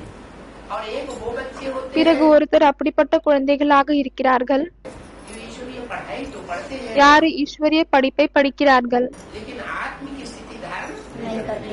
ஆனால் ஆன்மீக நிலையை தாரணை செய்வதில்லை. बहुत देह अहंकार। மிகவும் தேக அகங்காரம் இருக்கும். जैसे मान लो ईश्वरीय सेवा में नहीं गए, ஒருவேளை அப்படியே ஏத்துக்கோங்க, ஈஸ்வரிய சேவாவில் சென்றிருக்கிறார்கள், थोड़ी सेवा की ஏதாவது சேவையை செய்தார்கள், तो बहुत अहंकार चढ़ जाए। பிறகு மிகவும் அதிகமாக அகங்காரம் ஏறுகிறது. हमने ये सेवा நாங்கள் தான் இந்த சேவையை செய்தோம், पर हुक्म झाड़ने लगता, மற்றவர்களுக்கு மேல் ஆர்டர் செய்யறோம். तुम ऐसे करो, तुम ऐसे நீங்க இப்படி செய்யுங்க, நீங்க அப்படி செய்யுங்க, करो, तुमने ऐसे क्यों, நீங்க இப்படியே செஞ்சீங்க, तुमने ऐसे क्यों, நீங்க அப்படியே செய்யறீங்க. तो वो हुए देह अभिमानी। எனவே அவங்க என்னவாகுகிறார்கள்? தேகாபிமானி குழந்தைகள் ஆகுகிறார்கள். आत्माभिमानी बाप के आत्माभिमानी बच्चे नहीं हुए। ஆத்மாபிமானி தந்தையினுடைய ஆத்மாபிமானி குழந்தைகளாக ஆகவில்லை. आत्माभिमानी बच्चे होंगे, उनकी बुद्धि में कभी ये मैंपन नहीं आएगा। क्या யார் ஆத்மாபிமானி குழந்தைகளாக இருப்பார்களோ அவர்களின் புத்தியில் எப்பொழுதும் இந்த நான் என்ற அந்த தன்மை வராது. என்ன? ये मैंने करा। ये मैंने किया, என்னவென்றால் இதை நான் செய்தேன் என்று, मैं दूसरों के ऊपर हुक्म चलाऊं। இல்லையானால் நான் மற்றவர்களுக்கு மேல் இந்த ஆர்டரை செலுத்தினோம் என்று. उनकी बुद्धि में ये बैठेगा, ये जो ईश्वरीय पढ़ाई हम पढ़ रहे हैं, அவர்களின் புத்தியில் இது அமரும். என்னவென்றால் எந்த ஈஸ்வரனின் படிப்பை நாம் படிக்கிறோமோ ये ईश्वरीय पढ़ाई की प्रारब्ध हुकूमत हम कहाँ पावेंगे? भविष्य में पावेंगे। இந்த ஈஸ்வரிய படிப்பினுடைய பலன் ராஜாங்கம் நாம் எங்கு அடைவோம்? வருங்காலத்தில் நாம் அடைவோம். भविष्य 21 जन्मों में ये हुकूमत हमको मिलेगी। வருங்காலத்தில் இருக்கக்கூடிய 21 ஜென்மங்களுக்கு நமக்கு இந்த ராஜாங்கம் என்பது கிடைக்கும். यहाँ तो हम एक दूसरे के सेवाधारी, सेवाधारी இங்கு நாம் ஒருத்தர் இன்னொருத்தருக்கு அனைவரும் சேவையை செய்யக்கூடியவர்கள் ஆகும். निमित्त हमारा बाप ही हम बच्चों का ओबीडिएंट सर्वेंट बन के आया हुआ है, तो हमको क्या बनना है? தந்தையே நாம் குழந்தைகளுக்கு ஒபீடியன்ட் சர்வெண்டாக வந்திருக்கிறார். எனவே நமக்கு என்ன செய்ய வேண்டும்? हमको भी ओबीडिएंट सर्वेंट बन करके रहना है भाई बहन। एक நமக்கும் இந்த ஃபீல்டில் ஒபீடியன்ட் சர்வெண்டாக இருக்கணும். दूसरे का ऊपर हुक्म चलाने वाला बन करके नहीं रहना। ஒருத்தர் இன்னொருத்தருக்கு மேல் ஆர்டரை செலுத்தக்கூடியவர்களாக இருக்கக்கூடாது. तो वो बाप रूहों से वार्तालाप करते हैं. எனவே ஆத்மாவின் தந்தை ஆத்மாவிடம் உரையாடுகிறார். जब भी मुरली चलाना शुरू करते हैं ना, எப்பொழுது முரளியை நடத்த ஆரம்பிக்கிறாரோ तो पहला वाक्य क्या होता है? रूहानी बाप அப்பொழுது முதலில் வரக்கூடிய வாக்கியம் என்னவாக இருக்கிறது? रूहानी बच्चों को बैठ समझा. ஆன்மீக தந்தை ஆன்மீக குழந்தைகளுக்கு அமர்ந்து கொண்டு புரிய வைக்கிறார். क्यों? जिस्मानी को नहीं समझाते. ஏன் இந்த உடலில் இருக்கக்கூடியவர்களுக்கு புரிய வைப்பது இல்லையா? जो जिस्मानी बच्चे होते हैं, देहभान की स्थिति में बैठते हैं, उनकी बुद्धि में सुनते हुए भी कुछ समझ में नहीं आता. யாரு உடலில் அமர்ந்து கொண்டிருக்கிறார்களோ, தேகாபிமானத்தில் இருக்கிறார்களோ, அவர்களின் புத்தியில் எல்லாம் அமர்ந்து கொண்டும் ஒண்ணுமே அவர்களுக்கு புரிய வராது. सन 68 तक ब्रह्मा बाबा जब तक जीवित रहे, 68 வரையும் எப்பொழுது வரையும் பிரம்ம பாபா உயிரோடு இருந்தாரோ तब तक किसी की समझ में आया या नहीं आया? அப்பொழுது வரையும் யாருடைய அறிவுக்கு இது வந்ததா இல்லையா? क्यों नहीं आया? ஏன் வரவில்லை? ब्रह्मा बाबा कितने सहनशील थे. பிரம்ம பாபா இவ்வளவு சகிக்கக்கூடியவர்களா இருந்தாரு. देवान था इसलिए नहीं समझ पाया. அவங்க சொல்றாங்க அவருக்குள் தேகாபிமானம் இருந்தது, அதனால்தான் அவருக்கு புரிய வரலை. அதுக்கு பாபா கேக்குறாரு, அவருக்குள் தேகாபிமானம் இருந்தது அதனால்தான் புரிய வரவில்லையா? 68 வரைக்கும் யாரும் புரிந்து கொள்ளையா? सन 68 तक सूर्य बाप के कोई सूर्यवंशी बच्चे थे ही नहीं. 68 வரைக்கும் சூரிய தந்தையினுடைய யாரும் சூரியவம்சி குழந்தைகளே இல்லையா? सूर्यवंशी नहीं थे, सब दूसरे वंश के थे. சூரியவம்சி இல்லையா? அனைவரும் மத்த வம்சத்தை சேர்ந்தவங்களாக இருந்தார்களா? सूर्यवंशी அவங்க இருக்கிறாங்கன்னு சொல்றாங்க. அதுக்கு பாபா கேக்குறாரு, சூரியவம்சி இருந்தாங்களா? लेकिन उनकी आत्मस्थिति नहीं बनी थी. आत्मस्थिति नहीं बनी थी. அவங்க ஆன்சர் கொடுக்கறாங்க, இருந்தாங்க, ஆனா அவங்களுடைய ஆத்மீக ஸ்டேஜ் ஆகவில்லை. आत्मिक स्थिति नहीं, तो आत्मिक स्थिति नहीं बनी थी, इसका मतलब ज्ञान सूर्य के बच्चे नहीं हुए ना. அப்ப ஆத்மீக ஸ்திதியை அந்த நிலை வரவில்லை என்றால் பிறகு ஞானசூரியன் தந்தையினுடைய குழந்தைகள் இல்லை இல்லையா? ज्ञान सूर्य के बच्चे होंगे तो उनकी आत्मिक स्थिति भी बनेगी. ஞானசூரியனுடைய குழந்தையாக இருந்தால் பிறகு அவர்களின் ஆன்மீக ஸ்டேஜும் நிலைக்கும். और ज्ञान सूर्य के बच्चे नहीं होंगे, उन्होंने कोई दूसरे को अपना काम बना लिया होगा. ஒருவேளை ஞானசூரியனுடைய குழந்தையாக இல்லை மற்றவர்களை தன்னுடைய தந்தையாக ஆக்கிக் கொண்டால் तो उनकी बुद्धि में पूरा ज्ञान की बात बैठती नहीं. பிறகு அவர்களின் புத்தியின் முழுமையாக ஞானத்தின் விஷயங்கள் அமராது. और क्यों नहीं थे? பிறகு ஏன் இல்லை? कोई कहे सन 68 से पहले सूर्यवंशी बच्चे क्यों नहीं थे? சிலர் கேக்குறாங்க, 68க்கு முன்னால் சூரியவம்சி குழந்தைகள் ஏன் இல்லை? तुम तो ऐसे ही फालतू बोलते रहते हो. நீங்க இப்படி சும்மா வீணாவே பேசின்னு இருக்கீங்க. तो उसका कारण भी तो बताना पड़ेगा. அப்ப அவர்கள் இப்படி கேட்கக்கூடியவர்களுக்கு காரணமும் சொல்ல வேண்டியதாக இருக்கும் இல்லையா? क्यों नहीं थे? ஏன் அவர்கள் இல்லை? क्यों? ज्ञान सूर्य शिव जो है वो ब्रह्मा के अंदर पढ़ाई नहीं पढ़ाता था. அவங்க சொல்றாங்க ஞானசூரியன் தந்தையே இல்லை. அதுக்கு பாபா கேக்குறாரு, ஏன் சிவன் ஞானசூரியன் பிரம்மாக்குள் இருந்து படிப்பை படிப்பிக்கவில்லையா?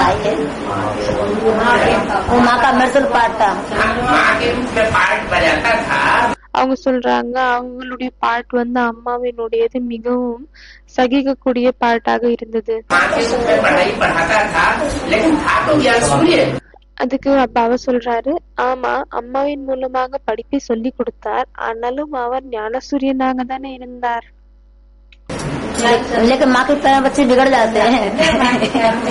அவங்க சொல்றாங்க, ஆனா அம்மாவின் உடலில் இருக்கும் காரணத்தால் குழந்தைங்க எல்லாமே கெட்டு போயிட்டாங்க. இல்லை, वो ज्ञान सूर्य राम वाली आत्मा छोड़ करके चली गई. யக்னத்தின் ஆரம்பத்திலே ஞான சூரியன் ராமனுடைய ஆத்மா விட்டு விட்டு சென்று விட்டார். और उसके पीछे पीछे जितने भी सूर्यवंशी बच्चे थे वो सब चले गए, छोड़ करके चले गए. பிறகு அவருக்கு பின்னால் எவ்வளவு சூரியவம்சி குழந்தைகள் எல்லாம் இருந்தார்களோ அவர்களும் விட்டு விட்டு சென்று விட்டனர். कौन बच गए? யார் மிச்சம் இருந்தார்கள்? कोई चंद्रवंशी, इस्लामी, बौद्धी, क्रिश्चियन, ये सब दूसरे दूसरे धर्म के बच गए.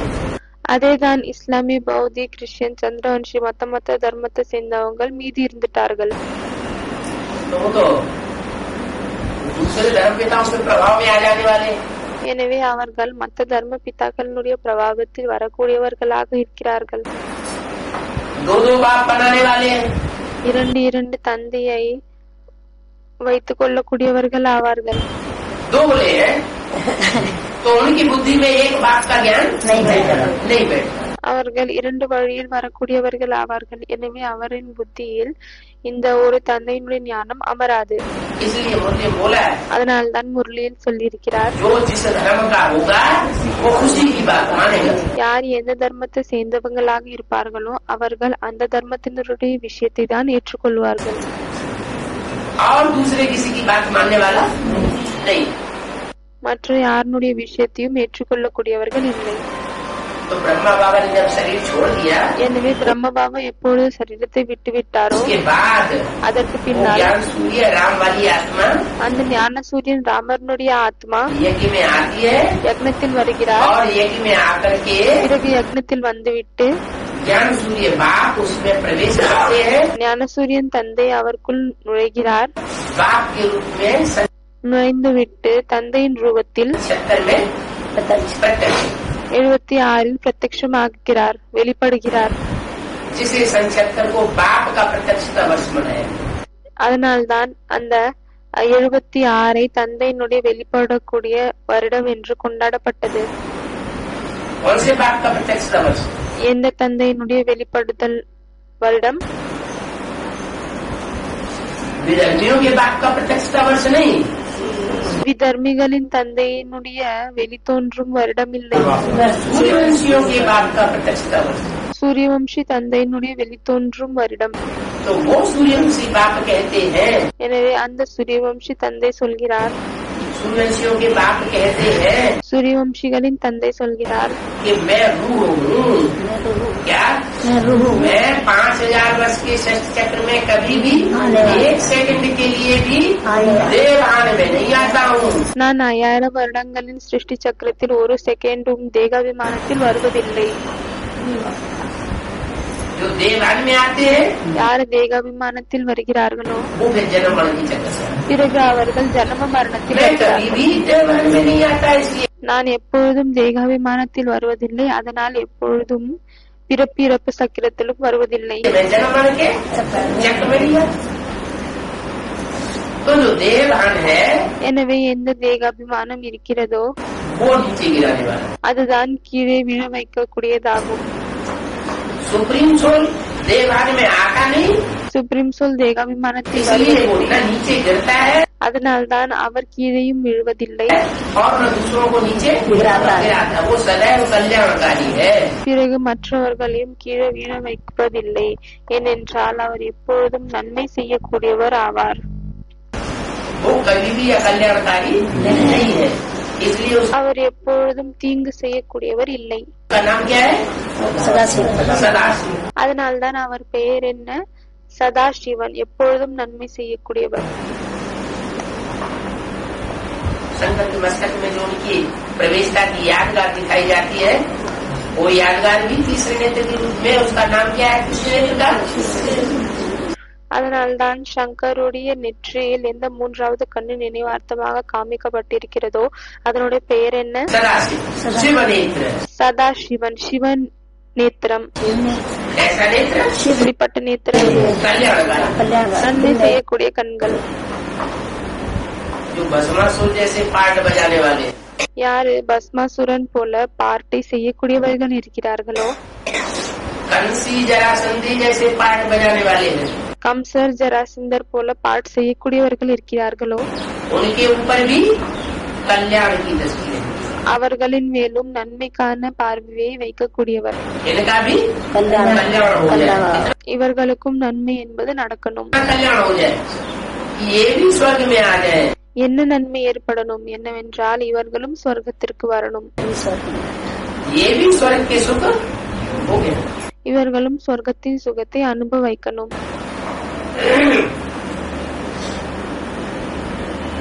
तो रूह बाप எனவே ஆத்மாவின் தந்தை रूहों से वार्तालाप करते हैं.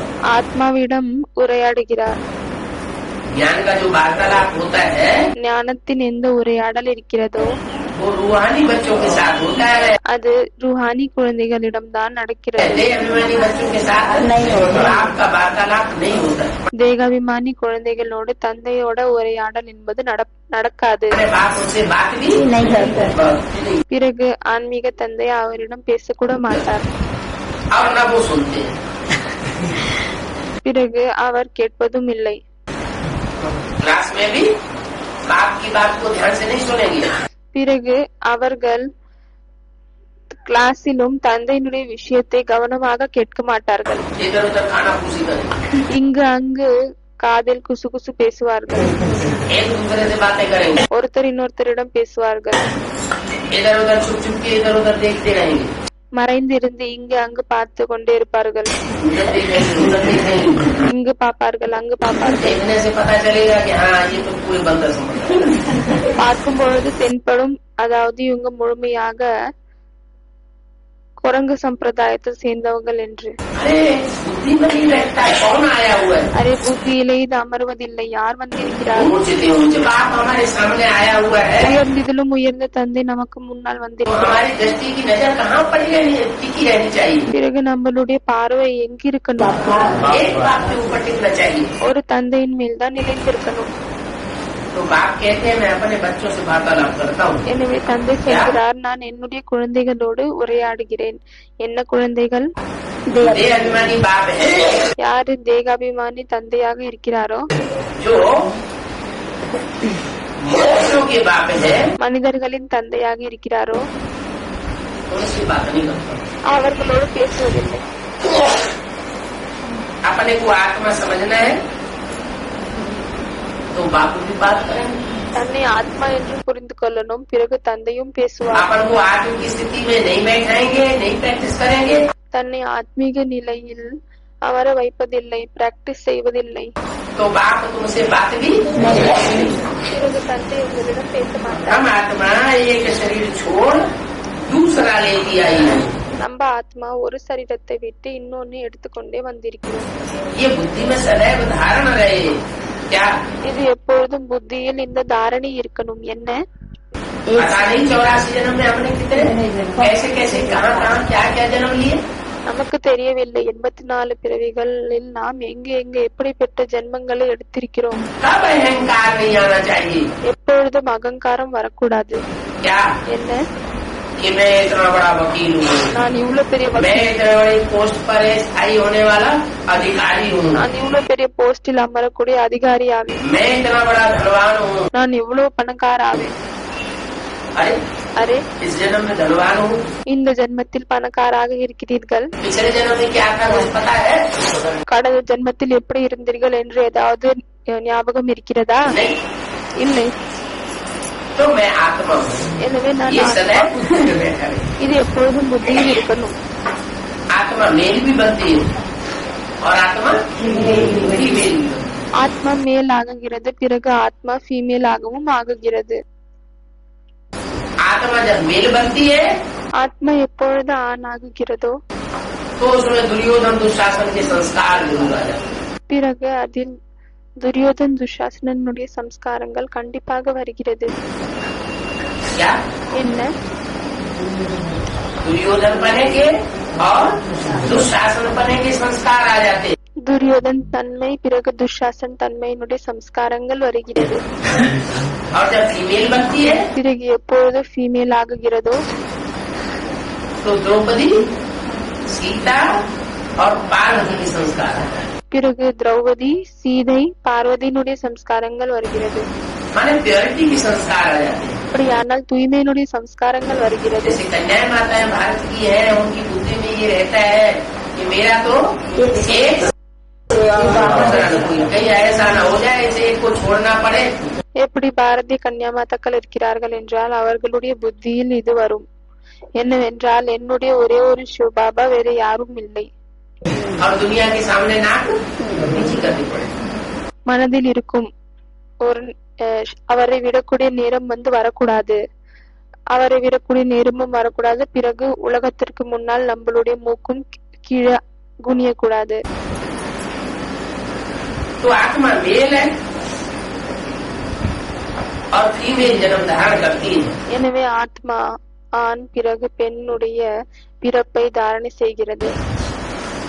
चोला जरूर मेल फीमेल का लेती है, लेकिन உடல் என்பது கண்டிப்பாக ஆண் பெண்ணுடையது எடுக்கிறது. वास्तव में आत्मा खुद मेल है. ஆனால் உண்மையில் பார்த்தீர்கள் என்றால் ஆத்மா தான், அந்த ஆத்மா ஆண் ஆகும். क्या என்ன? आत्मा खुद में आत्मा मेल है, ஆத்மா சுயம் ஆண் ஆகும். फीमेल नहीं है.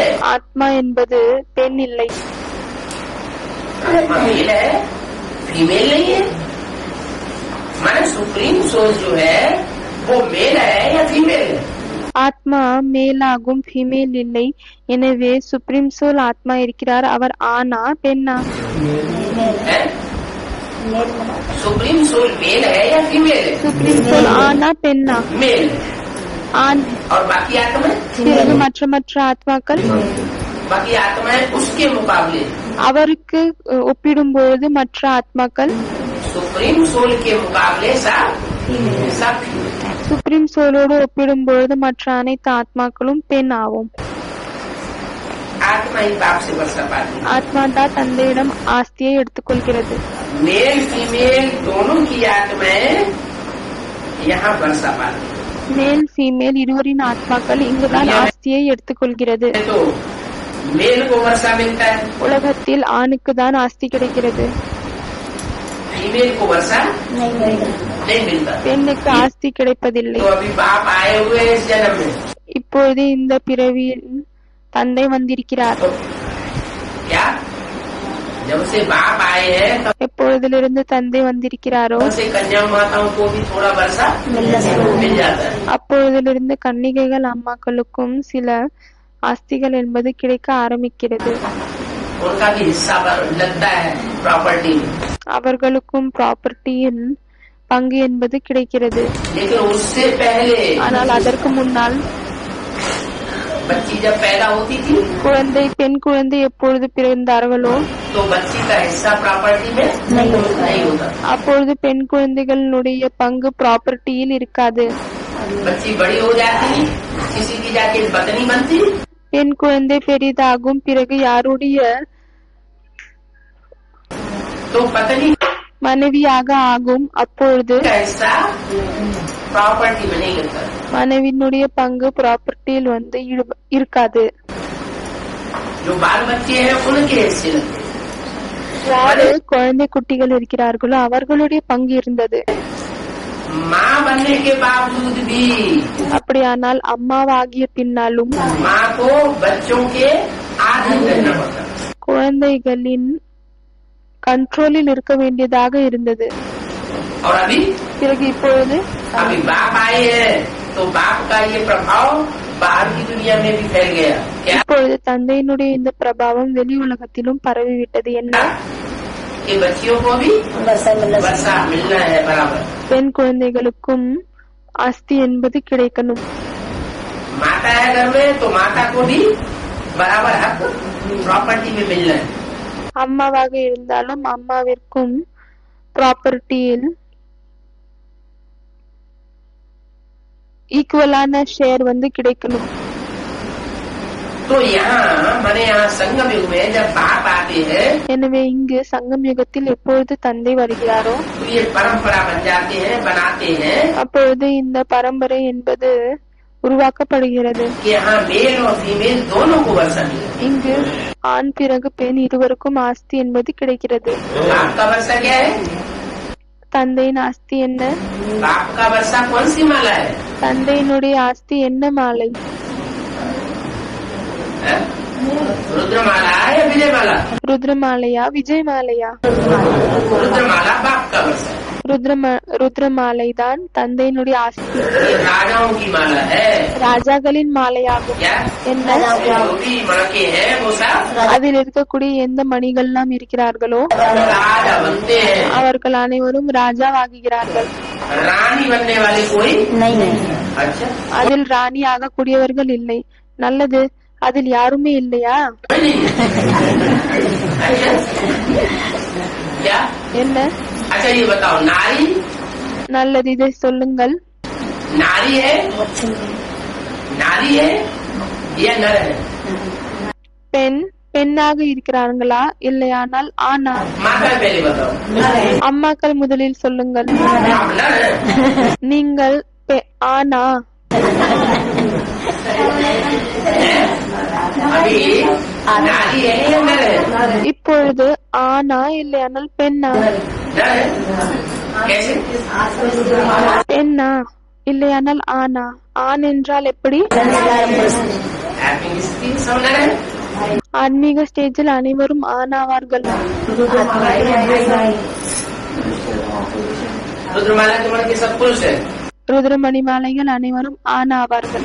कैसे? எப்படி? आत्मिक स्थिति में ये कैसे कहा जाए कि हम ये आत्मिक स्थिति में है और ब्रह्म कुमारियां जो है वो आत्मिक। யாரோ சொல்றாங்க ஆன்மீக நிலையின் அடிப்படையில். அதுக்கு பாபா சொல்றாரு, இது எப்படி நிரூபிக்க முடியும்? நாங்கள் மட்டும்தான் ஆத்மீக நிலையில் இருக்கிறோம், பிரம்மகுமாரிகள் ஆத்மீக நிலையிலே இல்லை என்று.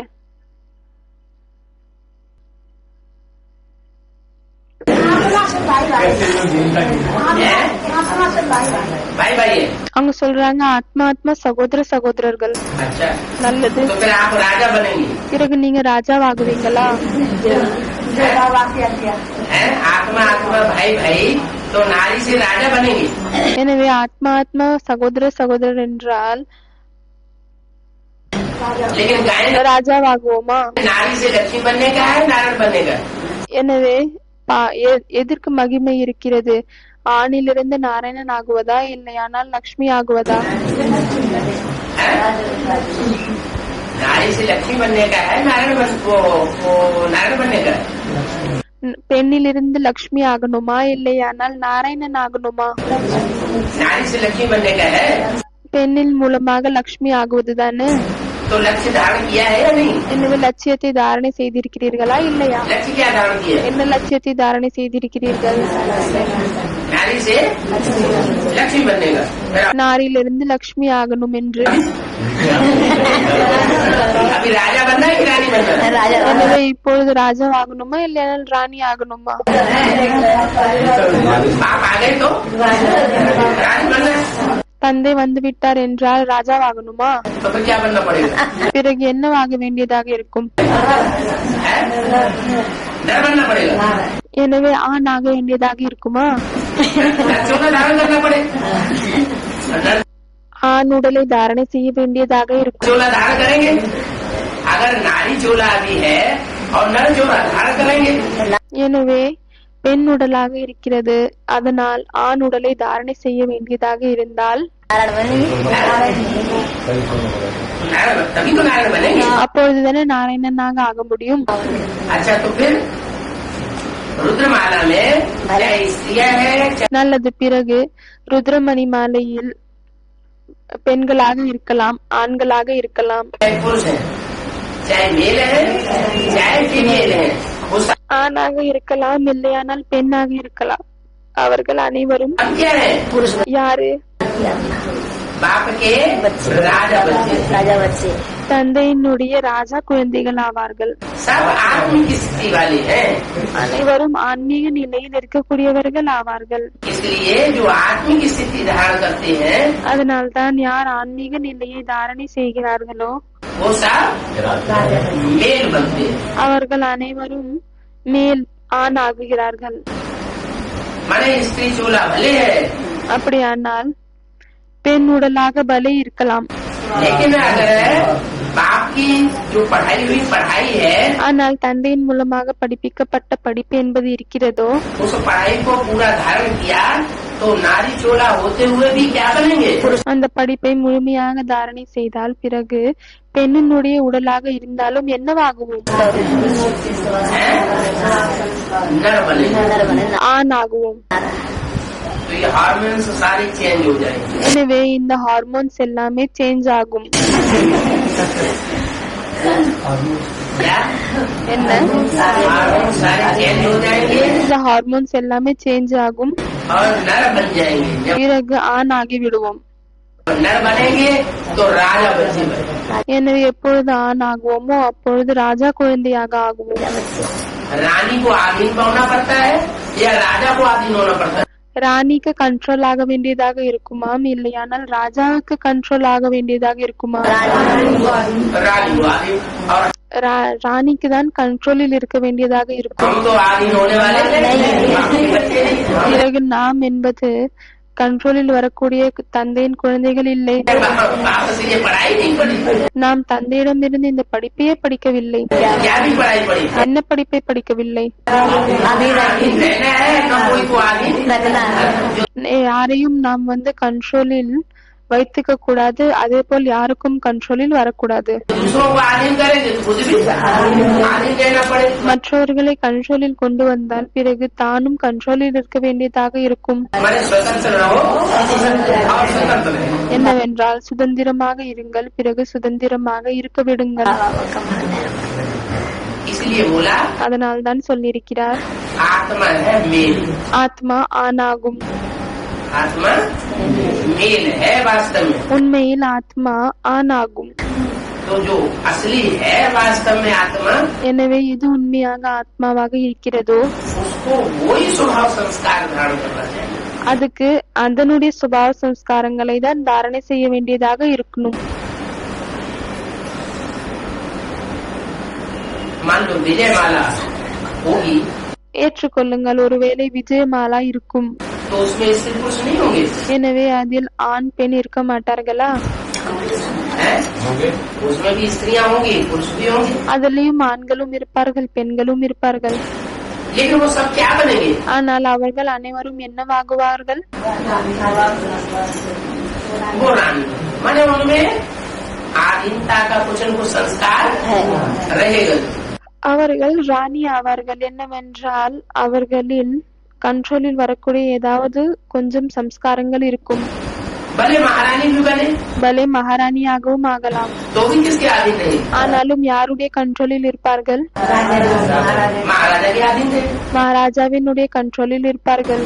तो जो आधीनता का संस्कार है वो विजय माला में कहाँ से आया?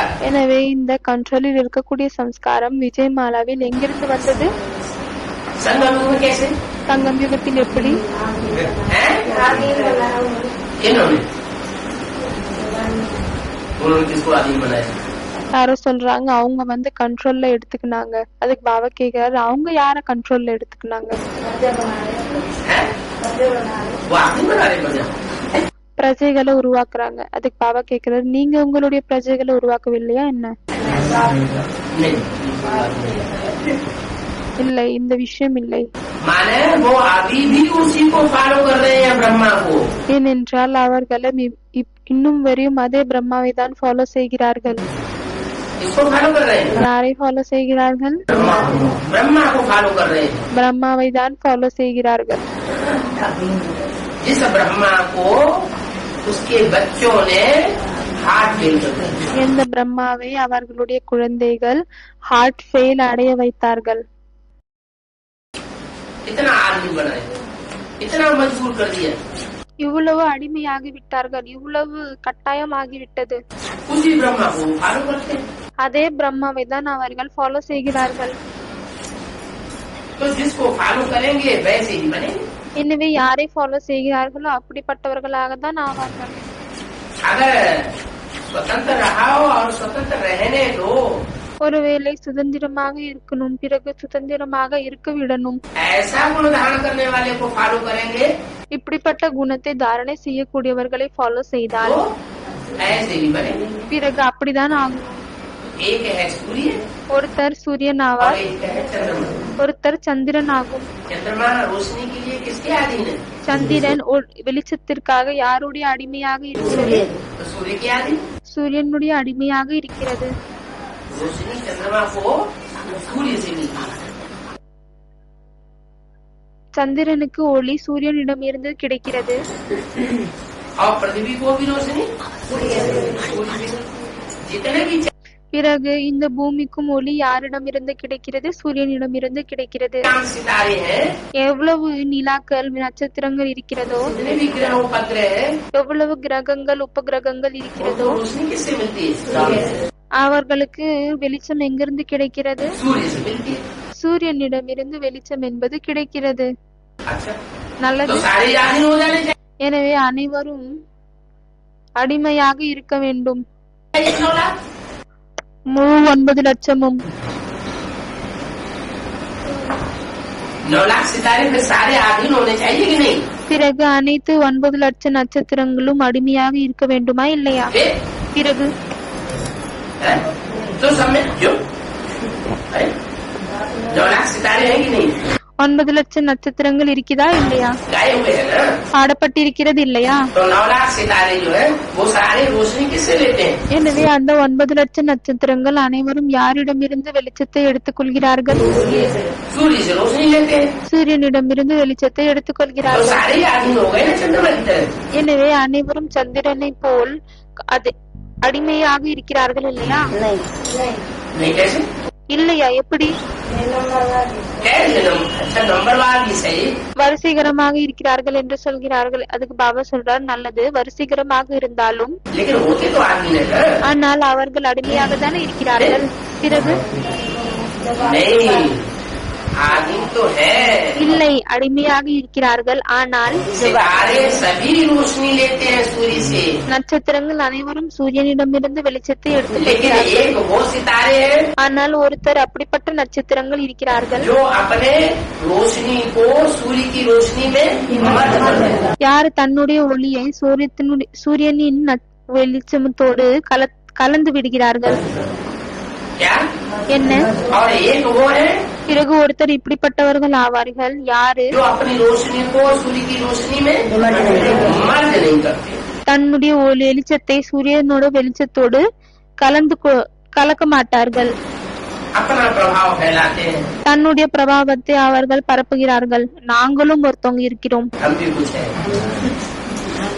तो ऐसे ही बेसिक இப்படிதான் பேசிக் நாலேஜ். बेसिक में जितने भी है பேசிக்கல் எவ்வளவு பேரெல்லாம் இருக்கிறார்களோ अहंकार थोड़ा रहता है। அவர்கள் அனைவரிலும் கொஞ்சம் சில அகங்காரம் இருக்கிறது. आत्मा नहीं बन पाते। முழுமையாக ஆத்மாவாக ஆக முடியாது. क्या? என்ன? आत्मस्थिर बन पाती, सब कुछ तेरा कुछ नहीं कुछ है। नहीं मेरा। அனைத்தும் உங்களது, எதுவும் எனதில்லை.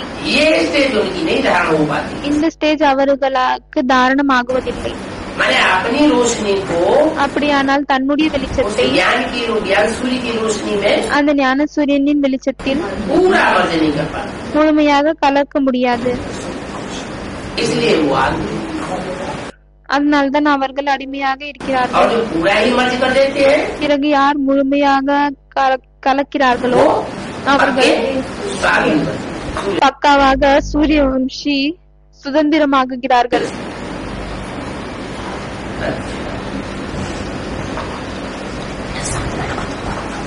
तो आत्मा पाप से वर्षा पाती है। எனவே ஆத்மா தந்தையிடமிருந்து ஆசையை எடுத்துக்கொள்கிறது. पाप ज्ञान का सागर है। தந்தை ஞான கடல் ஆவார். क्या? என்ன? अज्ञान का सागर कौन? அஞ்ஞானத்தின் கடல் யார்? पाप तो ज्ञान का सागर। தந்தை ஞானத்தின் கடல் ஆவார். अज्ञान के सागर कौन? பிறகு அஞ்ஞானத்தின் கடல் யார்? अरे அரே, रावण है अज्ञान का सागर। ராவணன் அஞ்ஞானத்தின் கடல் ஆவார். जो अनेक सिरों वाला है वो है अज्ञान का सागर। யாரு நிறைய தலை கொண்டவர் இருக்கிறாங்களோ அவங்க அஞ்ஞானத்தின் கடல் ஆவாங்க. और जो एक सिर वाला है யார் ஒரு தலை கொண்டவராக இருக்கிறாரோ वो है अज्ञान का सागर। அவர் ஞானத்தின் கடல் ஆவார்.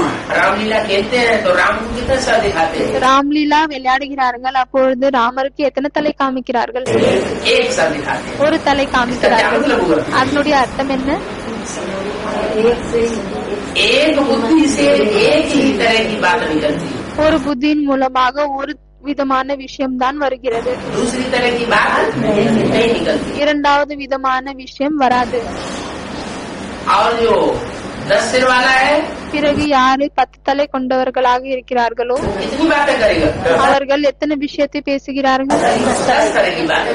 10 விதமான விஷயத்தை பேசுகிறார்கள்। इसलिए जो 10 तरह की बातें करने वाला है அதனால்தான் யார் 10 விதமான பேச்சை பேசக்கூடியவர்களாக இருக்கிறார்களோ उससे अज्ञान निकलता है। அவர் மூலமாக அஞ்ஞானம் வருகிறது। एक कुछ कहेगा, दूसरा कुछ कहेगा, ஒருத்தர் ஒன்னு சொல்லுவாங்க, இன்னொருத்தவங்க இன்னொன்னு சொல்லுவாங்க, மூன்றாவது இன்னொன்னு சொல்லுவாங்க। तीसरा कुछ कहेगा, वो सब झूठ बातें हो जाती அவர் அது அனைத்தும் பொய்யான விஷயங்கள் ஆகுகிறது। हैं। अनेक बातें हैं तो झूठ நிறைய விஷயங்கள் இருக்கிறது என்றால் பொய், है तो सच। ஒரு விஷயம் இருக்கிறது என்றால் உண்மை। माने सत्य है एक என்னவென்றால் சத்தியம் ஒன்னாகும், और असत्य है अनेक। பொய் நிறைய ஆகும்। बाप ज्ञान का सागर। தந்தை ஞானத்தின் கடல் ஆவார்। देखो பாருங்கள், तुमको समझाते समझाते 30 वर्ष हो गए हो, உங்களுக்கு புரிய வைத்து 30 வருடம் ஆகி இருக்கும்। है? என்ன कब की बात है? இது எப்பதனுடைய விஷயம்? 67 की मुरली है, 67 முரளி ஆகும், रात्रि क्लास। இரவு வகுப்பு। तो तुमको समझाते समझाते कितने वर्ष हुए होंगे? எனவே உங்களுக்கு புரிய வைத்து எத்தனை வருடம் ஆகியிருக்கும்? 30 वर्ष हुए होंगे। 30 வருஷம் ஆகியிருக்கும்। ये निराकार भगवान वाक्य है, இது ஒளி உருவம் இல்லாத கடவுளுடைய வாக்கியம் ஆகும்। सब आत्माओं की। அனைவரும் ஆத்மாக்கள் ஆகும்। क्या? என்ன? सब आत्माओं के प्रति அனைத்து ஆத்மாக்களுக்காக जो उपवास करता है वो कौन है? யாரு சொல்கிறாரோ அது யாரு? निराकार भगवान। ஒளி உருவம் இல்லாத கடவுள்। ये ब्रह्मा भी स्टूडेंट है। இந்த பிரம்மாவும் ஸ்டூடெண்ட் ஆவார்। मन? என்ன அப்படின்னா ये भी पढ़ाई पढ़ने वाला है, இவரும் படிப்பை படிக்கக்கூடியவர் ஆவார்। पढ़ाई पढ़ाने वाला ये भगवान नहीं है। இவர் படிப்பை படிப்பிக்கக்கூடிய கடவுள் இல்லை। भगवान तो एक ही होता है கடவுள் ஒருத்தர் தான் और उसको ஆகிறார்। कोई पढ़ाई पढ़ा नहीं सकता। பிறகு அவருக்கு யாராலையும் படிப்பை படிப்பிக்க முடியாது।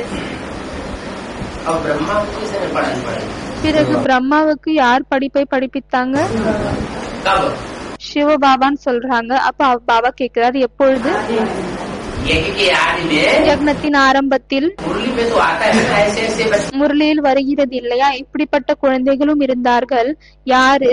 थे जो मम्मा बाबा को भी डायरेक्शन देते थे, பிரம்மா பாபா மம்மா பாபாவுக்கும் டைரக்ஷன் கொடுத்தார்கள், ड्रिल कराते थे, எக்ஸசைஸ் செய்வித்தார்கள், बन करके बैठते थे। டீச்சர் ஆகி அமர்ந்தார்கள்। मम्मा बाबा सोचते थे ये तो बहुत ऊंचा नंबर माला में आवेगी। மம்மா பாபா புரிந்து கொண்டிருந்தார்கள், இவர்கள் மிகவும் உயர்ந்த மணிமாலையில் வரக்கூடியவர்கள்। तो थे ना ऐसे बच्चे। எனவே இப்படிப்பட்ட குழந்தைகள் இருந்தார்கள் இல்லையா? तो यज्ञ के आदि में भी जिन बच्चों ने मम्मा बाबा को भी पढ़ाई होगी, எனவே யக்னத்தின் ஆரம்பத்தில் இந்த மாதிரி குழந்தைகள் யார் மம்மா பாபாவுக்கும் படிப்பை படிப்பித்திருப்பார்களோ वो अभी दूसरा जन्म लेके मम्मा बाबा से पढ़ाई पढ़ेंगे। அவர்கள் இப்பொழுது இரண்டாவது ஜென்மத்தை எடுத்து மம்மா பாபாவிடம் இருந்து படிப்பை படிப்பார்களா? या मम्मा बाबा से पढ़ाई पढ़ने वाले दीदी दादी दादाएं जो बैठे हुए हैं, இல்லையானால் மம்மா பாபா கிட்ட இருந்து படிக்கக்கூடிய யாரு தீதி தாதாக்களோ அமர்ந்திருக்கிறார்களோ उनसे पढ़ाई पढ़ेंगे? அவர்களிடமிருந்து படிப்பை படிப்பார்களா? இல்லை। उनसे पढ़ेंगे कि और उनको बैठ के पढ़ाएंगे? அவர்களிடமிருந்து படிப்போமா, இல்லையானால் அவர்களுக்கு அமர்ந்து கொண்டு படிப்பிப்போமா? पढ़ाएंगे। அவர்களுக்கு நாம் படிப்பிப்போம்। ऐसे ना, ये तुम्हारा भी गुरु है। சொல்கிறார்கள் இல்லையா, இவர் உங்களுடைய குரு ஆவார்। तो எனவே 30 वर्ष हुए होंगे तुमको समझाते समझाते। 30 வருடம் ஆகியிருக்கலாம் உங்களுக்கு புரிய வைத்து। ये समझानी निराकार शिव भगवान वाक्य है। இது புரிய வைப்பது உருவம் இல்லாத சிவனுடைய வார்த்தைகள் ஆகும்। सब आत्माओं के प्रति है। அனைத்து ஆத்மாக்களுக்காக ஆகும்। क्या? என்ன? जो भी आत्मिक स्थिति में स्थित होने वाले बच्चे हैं, யாரெல்லாம் ஆத்மீக நிலையில் நிலைந்திருக்கக்கூடிய குழந்தைகளாக இருக்கிறார்களோ उनके लिए है ये पढ़ाई। இந்த படிப்பு அவர்களுக்காக இருக்கிறது। तो ये पढ़ाई कौन से बच्चे पढ़ पाएंगे? எனவே இந்த படிப்பை எந்த குழந்தைகளால் படிக்க முடியும்? और कितने बच्चे पढ़ पाएंगे? பிறகு எத்தனை குழந்தைகளால் படிக்க முடியும்? 4.5 लाख आत्मा पढ़ पाएंगे। அரே 4 லட்சம் ஆத்மாக்களால் தான் ஆக முடியும். क्या? என்ன? जो प्रजावर्ग की आत्माएं होंगी, யாரு பிரஜ வர்க்கத்தில் வரக்கூடிய ஆத்மாக்கள் இருக்கிறார்களோ, पहली डायनेस्टी की, संगमयुगी डायनेस्टी की, முதல் டைனஸ்டியினுடையது, சங்கமிகு டைனஸ்டியினுடையது, वो सारी पढ़ाई पढ़ने वाली होगी। அவர்கள் எல்லா படிப்பையும் படிக்கக்கூடியவர்கள் ஆவார்கள். प्रजा पहले जन्म की जो प्रजा होगी, முதல் ஜென்மத்தின் பிரஜையாக யார் இருப்பார்களோ उसकी भी ये विशेषता होगी। அவர்களிலும் இந்த விசேஷம் இருக்கும். क्या என்ன क्या विशेषता होगी? என்ன விசேஷம் இருக்கும்? कि ज्ञान में दुनिया की सब आत्माओं से तीखी हुई। அவர்கள் ஞானத்தில் உலகத்தில் இருக்கக்கூடிய அனைத்து ஆத்மாக்களை விட முன்னால் இருப்பார்கள், கூர்மையாக இருப்பார்கள். सारी दुनिया को वो पढ़ाई पढ़ाने वाले चमकते हुए सितारे संसार में नजर आएंगे। அவர்கள் முழு உலகத்துக்கும் படிப்பிக்கக்கூடிய அந்த நட்சத்திரங்கள் முழு உலகத்தின் கண்களில் और தென்படுவார்கள். सारी दुनिया में फैले हुए होंगे। பிறகு முழு உலகத்திலும் பரவி இருப்பார்கள். क्या? என்ன? सारी दुनिया में सब देशों में सब धर्मों में फैले हुए होंगे। முழு உலகத்திலும் முழு தர்மத்திலும் முழு தேசத்திலும் பரவி இருப்பார்கள். सबको पढ़ाई पढ़ावेंगे, लेकिन उनको कोई पढ़ाई दूसरे धर्म वाला नहीं पढ़ाई पढ़ा सकता। அவர்கள் அனைவருக்கும் படிப்பை படிப்பிப்பார்கள், ஆனால் அவருக்கு மத்த தர்மத்தை சேர்ந்தவர்கள் யாராலையும் படிப்பை படிப்பிக்க முடியாது. तो ये ब्रह्मा भी स्टूडेंट है, எனவே இந்த பிரம்மாவும் ஸ்டூடெண்ட் ஆவார். ये भी टीचर, सुप्रीम टीचर नहीं है। இவரும் சுப்ரீம் டீச்சர் இல்லை. जैसे बेसिक नॉलेज वाले क्या समझते हैं பேசிக் நாலேஜில் இருக்கக்கூடியவர்கள் என்ன புரிந்து கொள்கிறார்கள்? कि गीता का भगवान कौन है? இதனுடைய கடவுள் யார்? साकार में कौन है? சாக்காரத்தில் யார்? दादा लेकर आए, हैं? दादा लेकर आए। वो तो दादा लेकर आए ब्रह्मा को ही गीता का भगवान समझते हैं। அவர்கள் தாதா லேக்ராஜ் பிரம்மாவை தான் கீதையினுடைய கடவுளாக புரிந்து तो கொள்கிறார்கள். सुप्रीम सोल हो गया ना, எனவே சுப்ரீம் சோல் ஆகிவிட்டார் இல்லையா? सुप्रीम टीचर हो गया ना சுப்ரீம் டீச்சர் ஆகிவிட்டார் இல்லையா? யாரு? उनकी नजर में। அவர்களின் பார்வையில் ब्रह्मा बाबा பிரம்மா பாபா सुप्रीम टीचर हो गया। और சுப்ரீம் டீச்சர் ஆகிவிட்டார். बाबा मुरली में क्या कहते हैं? பிறகு பாபா முரளியில் என்ன சொல்கிறார்? ये ब्रह्मा भी स्टूडेंट है, இந்த பிரம்மாவும் ஸ்டூடெண்ட் ஆவார். पढ़ाई पढ़ रहा है। माने ये भी कोई साकार से पढ़ाई पढ़ने वाला है। என்னவென்றால் இவரும் ஏதோ ஒரு சாக்காரத்தின் மூலமாக படிப்பை படிக்கக்கூடியவர் ஆவார். ये भी कोई सुप्रीम टीचर का रूप नहीं है। ये कोई गीता இவரும் எந்த ஒரு சுப்ரீம் டீச்சர்னுடைய ரூபம் இல்லை, का भगवान नहीं है। கீதையினுடைய கடவுள் இல்லை. पढ़ाने वाला एक शिव बाबा है। படிப்பிக்க கூடியவர் ஒரே ஒரு சிவ பாபா தான் ஆவார். एक शिव बाबा और 2 शिव बाबा। ஒரு சிவ பாபா, 2 சிவ பாபா. बिंदी को बाबा कहा जाता है क्या? புள்ளியை பாபா என்று சொல்ல முடியுமா என்ன? निराकार साकार के मेल को बाबा। जब निराकार ज्योति बिंदु எப்பொழுது நிராகார் ஜோதி பிந்து साकार में प्रवेश करे சாக்காரத்தில் और நுழைகிறாரோ, संसार में प्रवेश होकर के प्रत्यक्ष हो जाए, பிறகு உலகத்தில் பிரத்யக்ஷமாகுகிறாரோ, तब वो शिव बाबा। அப்பொழுதுதான் அவர் சிவ பாபா. तो निराकार साकार के मेल को बाबा कहा जाता है। எனவே நிராகார் பிறகு சாக்காரத்தின் இணைந்த ரூபத்தை பாபா என்று சொல்லப்படுகிறது. दुनिया के जो भी संबंध सिर्फ बाबा की बात नहीं, உலகத்தில் எந்த சம்பந்தமாக இருக்கலாம், வெறும் பாபாவினுடைய விஷயம் இல்லை. बाबा ने ग्रैंड फादर, பாபா என்றால் கிராண்ட் ஃபாதர், ग्रैंड फादर की बात नहीं, வெறும் கிராண்ட் ஃபாதர்னுடைய விஷயம் இல்லை. ग्रैंड मदर चाहे ग्रैंड फादर, கிராண்ட் மதராக இருக்கலாம், கிராண்ட் ஃபாதராக இருக்கலாம், चाहे एल्डर ब्रदर, வயதான அம்மாவாக இருக்கலாம், चाहे छोटा भाई हो बड़ा भाई हो, சின்ன சகோதரனாக இருக்கலாம், பெரிய சகோதரனாக कोई भी இருக்கலாம். संबंध दुनिया के बनते हैं உலகத்தில் எந்த சம்பந்தம் எல்லாம் உருவாக்கப்படுகிறதோ वो निराकार और साकार के मेल से बनते हैं। அது நிராகார் பிறகு சாக்காரத்தின் இணைந்த ரூபத்தால் தான் உருவாக்கப்படுகிறது. एक संबंध ऐसा है ஒரே ஒரு சம்பந்தம் தான் இப்படி இருக்கிறது, जिसमें निराकार साकार मिलने की बात नहीं। वो कौन सा संबंध? இதுல நிராகார் பிறகு சாக்காரத்தின் இணைந்த ரூபத்தின் விஷயம் இல்லை. அது என்ன சம்பந்தம்? बाप और बच्चे। தந்தை பிறகு குழந்தைகள். बाबा और बच्चे नहीं. பாபா பிறகு குழந்தைகள் இல்லை. बाबा माने ग्रैंडफादर. பாபா என்றால் கிராண்ட் ஃபாதர். बाप பாப் தந்தை பிறகு குழந்தைகள். सुप्रीम सोल शिव தந்தை சுப்ரீம் சோல் சிவன். और बिंदी बिंदी आत्माएं हम सब बच्चे பிறகு புள்ளி புள்ளி ஆத்மாக்கள் நாம் அனைவரும் குழந்தைகள். वो एक ही संबंध ऐसा है जो शिव के साथ बनता है. அப்படி ஒரே ஒரு சம்பந்தம் தான் இருக்கிறது, எது சிவனோடு இணைகிறது, शिव ज्योति बिंदु के साथ. சிவன் ஜோதி பிந்துவோடு. लेकिन जब वो शिव ज्योति बिंदु साकार में आता है ஆனால் அந்த சிவன் ஜோதி பிந்து எப்பொழுது சாக்காரத்தில் வருகிறாரோ तो अनेक प्रकार के संबंध बच्चों के साथ जोड़ता है. அப்பொழுது குழந்தைகளோடு நிறைய விதமான சம்பந்தத்தை இணைக்கிறார். ये ब्रह्मा भी स्टूडेंट है. இந்த பிரம்மா ஸ்டூடெண்ட் ஆவார். तो एक शिव बाबा है. படிப்பிக்கக்கூடியவர் ஒரு சிவபாபா ஆவார். फिर तुम सब सीख करके पढ़ाते हो. பிறகு நீங்கள் அனைவரும் கற்றுக்கொண்டு படிக்க வைக்கிறீர்கள், படிப்பிக்கிறீர்கள். इससे सीख करके யாரிடமிருந்து கற்கிறீர்கள்? शिव बाबा से सीख करके पढ़ाते சிவபாபாவிடமிருந்து கற்பித்து பிறகு நீங்க கற்பிக்கிறீர்கள். हो. क्या என்ன? और कोई से नहीं सीखते हो तुम. வேறு யாரிடமிருந்தும் நீங்கள் கற்றுக்கொள்வதில்லை. तुम शिव बाबा से सीख करके पढ़ाते हो. நீங்கள் சிவபாபாவிடமிருந்து தான் கற்றுக்கொண்டு तुम படிப்பிக்கிறீர்கள். ब्रह्मा से सीख करके नहीं पढ़ाते हो. நீங்கள் பிரம்மாவிடமிருந்து கற்றுக்கொண்டு படிப்பிக்கவில்லை.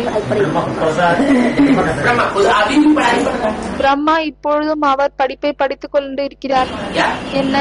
अभी भी ब्रह्मा वाली कृष्ण की सोल पढ़ाई पढ़ रही है. இப்பொழுதும் பிரம்மா என்றால் கிருஷ்ணனுடைய சோல் படித்துக் கொண்டிருக்கிறார். पढ़ाने वाली नहीं है. படிப்பிக்க கூடியவர் இல்லை. उसको साकार में पढ़ाई पढ़ाने वाला कौन है. எனவே சாகாரத்தில் படிப்பிக்க கூடியவர் யார்? अब ब्रह्मा कुमारी इस बात को मानेगी.